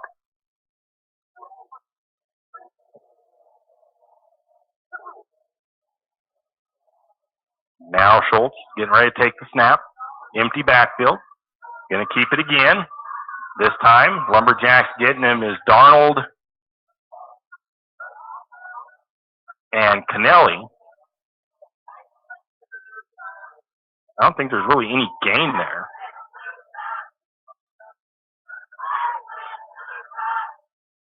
Lost a couple, actually. 3rd and about 7 for. So 3rd down for the Scotties. Down to under 2 minutes to go. Again, the Scotties letting time tick off.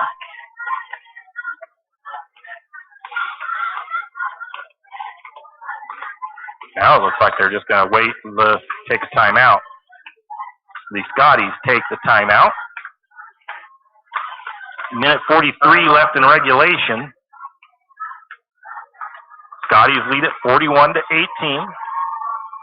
The game, once again, somewhat marred for the Lumberjacks by penalties. Some questionable late hits, though. I don't quite agree with some of those. Once you're right on the quarterback as he's getting ready to release that ball, you can't stop yourself.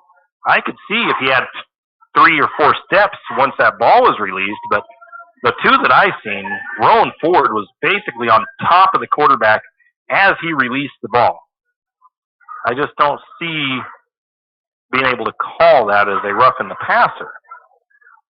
And again, I go through just like the coaches do and review film and look at it and see what happened later on. And sometimes I change my positioning on those, but in real time right now, there's a couple of roughing the passer calls that I've seen have been just really close. I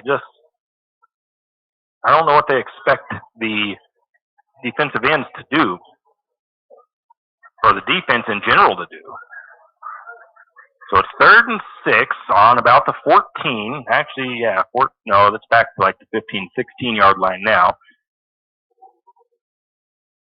We'll put 16. We'll call it 7. Empty backfield, 5 receivers. 3 to the top of the formation, 2 to the bottom. Schultz takes the snap, looks to throw. He's going to go across the middle, just out of the reach of the receiver. Incomplete. Again, pressure on the quarterback. No flag this time.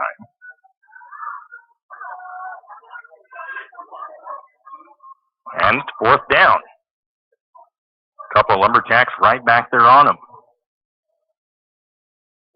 Going out for the Lumberjacks is Jackson Nantel.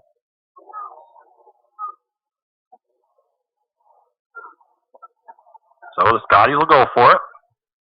4th and about 7. Empty backfield. Schultz going to take it himself. And he'll pick up a few yards. I don't think it's enough for a 1st down. First and 10, St. Mary's now. Kennelly in there on the tackle. On the 14-yard line.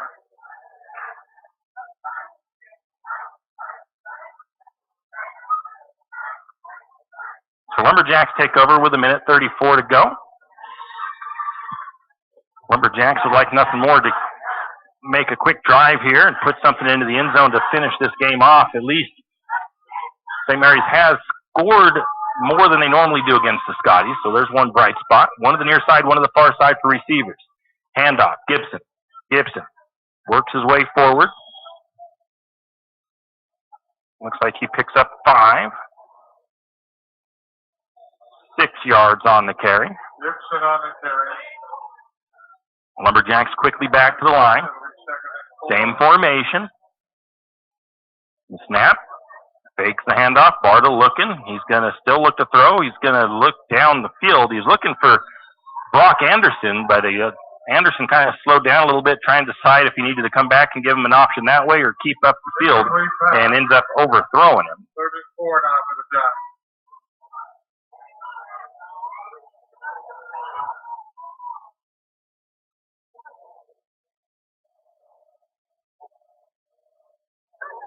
So it'll be 3rd down and 4 for St. Mary's. 1:05 to go in the contest. Lumberjacks will drop to 0-3 tonight.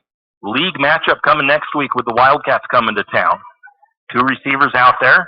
Barta takes the snap, looks to throw. He's going to go deep, looking for Grimaldo, and Grimaldo, seeing the ball go and looks to try to take off, runs into the back of the defender. Incomplete pass. 4th and 4. I don't think Grimaldo expected that defender to be right there when he turned around to try to motor ahead. Yeah, as Barta led him upfield. If he could have seen that guy there and sidestepped him and maybe used that speed, he might have been able to get underneath that ball on the way to the end zone. Same formation. It's going to be Barta rolling to the near side, looking for somebody to get the ball out to. He's going to force it up. And that's those interceptions you don't want to have, as he didn't really have anybody. He was being pressured, and it's going to be intercepted at the 45. That's intercepted by Coiner. Coiner is number 7.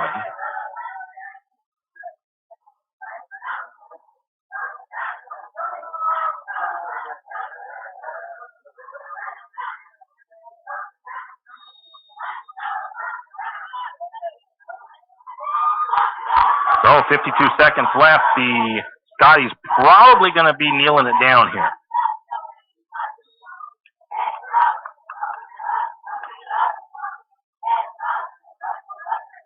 There is no kneel down, so to speak.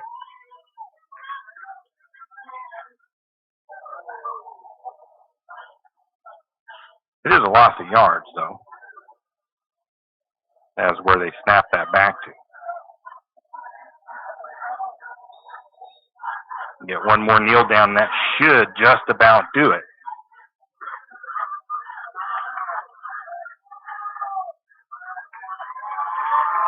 St. Mary's going to fall to the Scotties, 41-18 in a game. Once again, penalties really showed up again against the Lumberjacks' favor in this one. Some turnovers. We'll take a break, come back. We'll get our talk about a player of the game. I was leaning one way.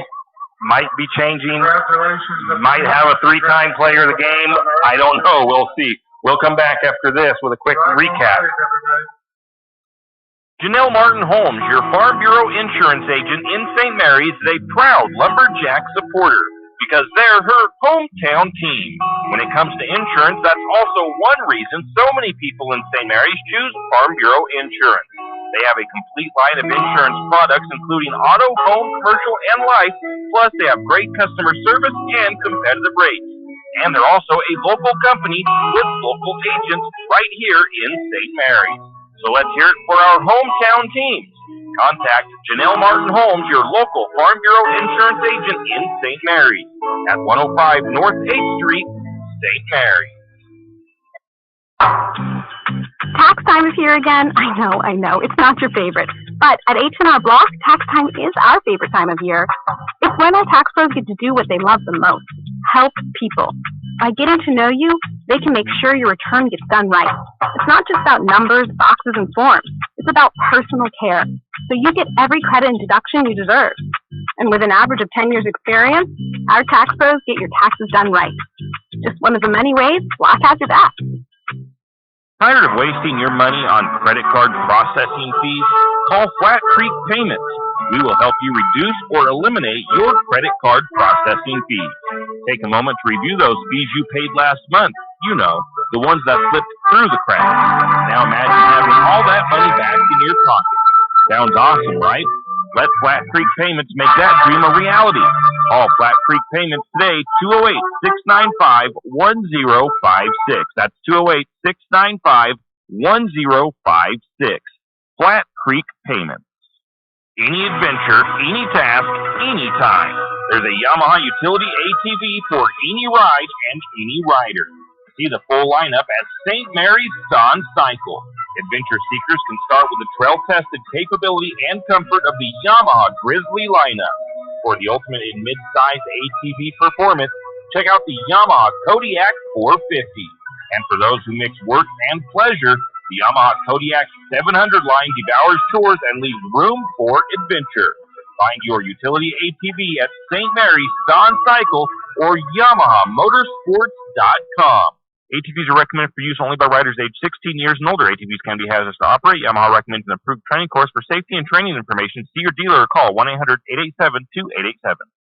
Hughes Ace Hardware wants to invite you to come in and take a look. Hughes isn't just about hardware. Whether you need dish soap and sponges to clean up after your husband's guys' night, or storage solutions for your wife's shopping addiction, you can find it at Hughes. Come see the difference. Everything you need, from a blow dryer to replace the one your toddler drops in the toilet, to a bathroom scale to help your hubby stay on his fitness goals. Hughes Ace Hardware is the place to get the products you need and the help you want all the time, every time. And we are back, and the Lumberjacks fall to the Scotties here tonight by a score of 41-18.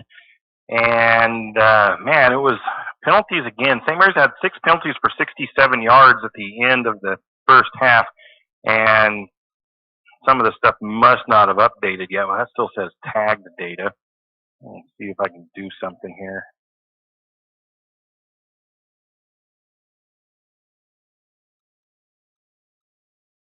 St. Mary's had more than 72 yards of penalties, so I don't think it's completely updated yet as far as some of that's concerned.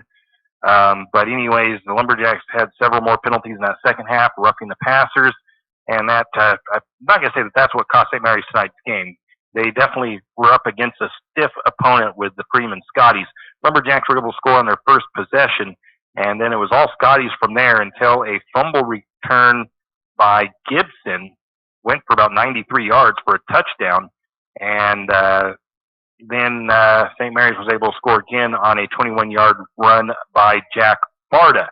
But St. Mary's, again, just kind of struggling to get out of their own way as far as penalties were concerned, though they did hurt them, both offensively and defensively tonight. couple of interceptions, and just things have got to get cleaned up. Those penalties have got to be cleaned up. Again, this isn't a game like last week. I think St. Mary's could have had that game a lot closer at the end against Riverside had they not had those penalties. Tonight, the penalties weren't necessarily on the deep end of the other team's territory, but they still slowed down St. Mary's possessions. They didn't get those opportunities. So it's just, you've got to see those cleaned up. Got to get those things corrected.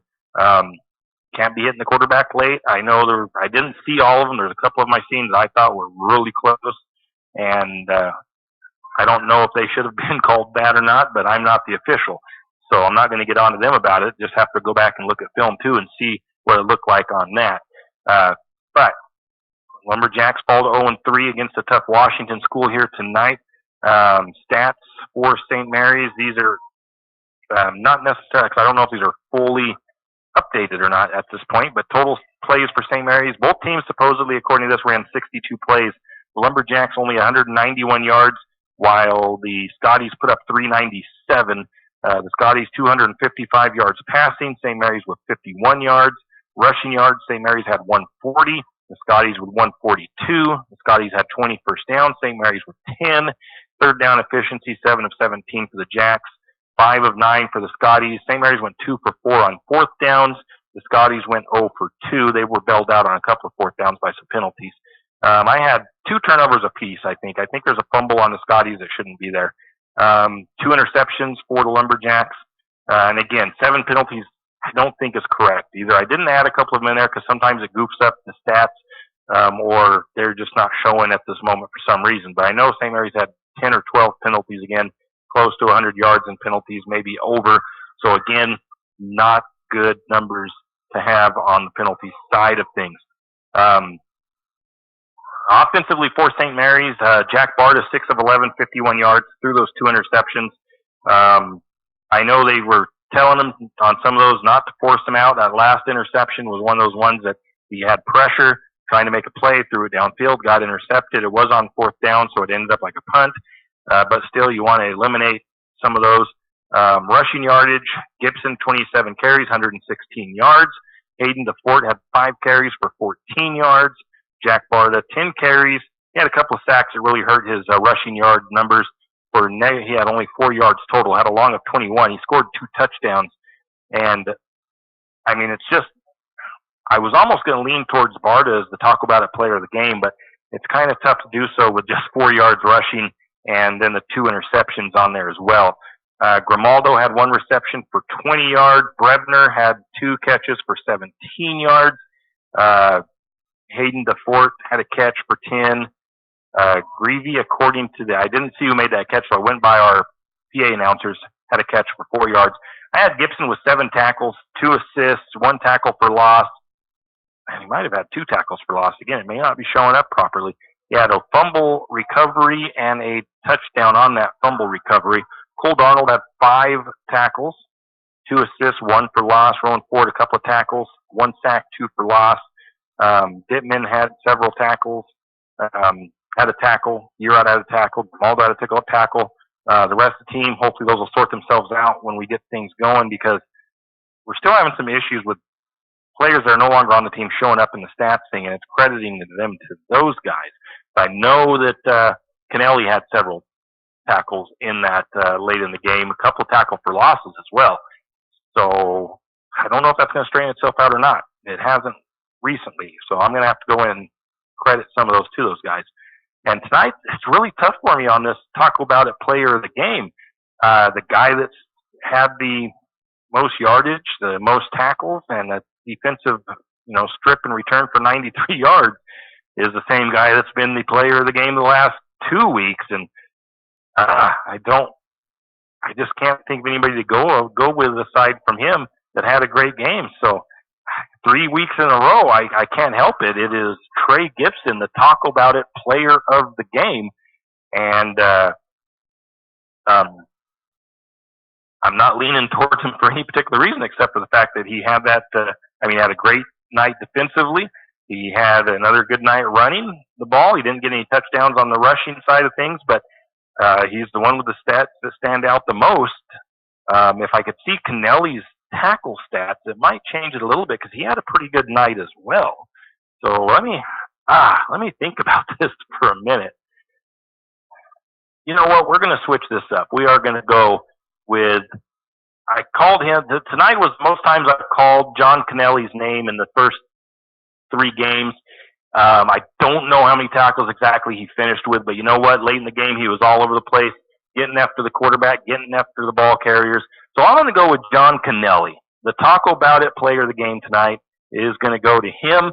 He is a junior he is a junior defensive end and tight end. So I'm going to try to figure out his total stats and everything, his tackles and stuff. That's who we're going to go with, because I called his name a lot towards the end out there. So John Kennelly, the Talk About It player of the game. Next week, Lumberjacks will be here at home against the Kellogg Wildcats. League action. Tomorrow, we'll have Idaho Vandal football on the radio as the Vandals, who are they playing?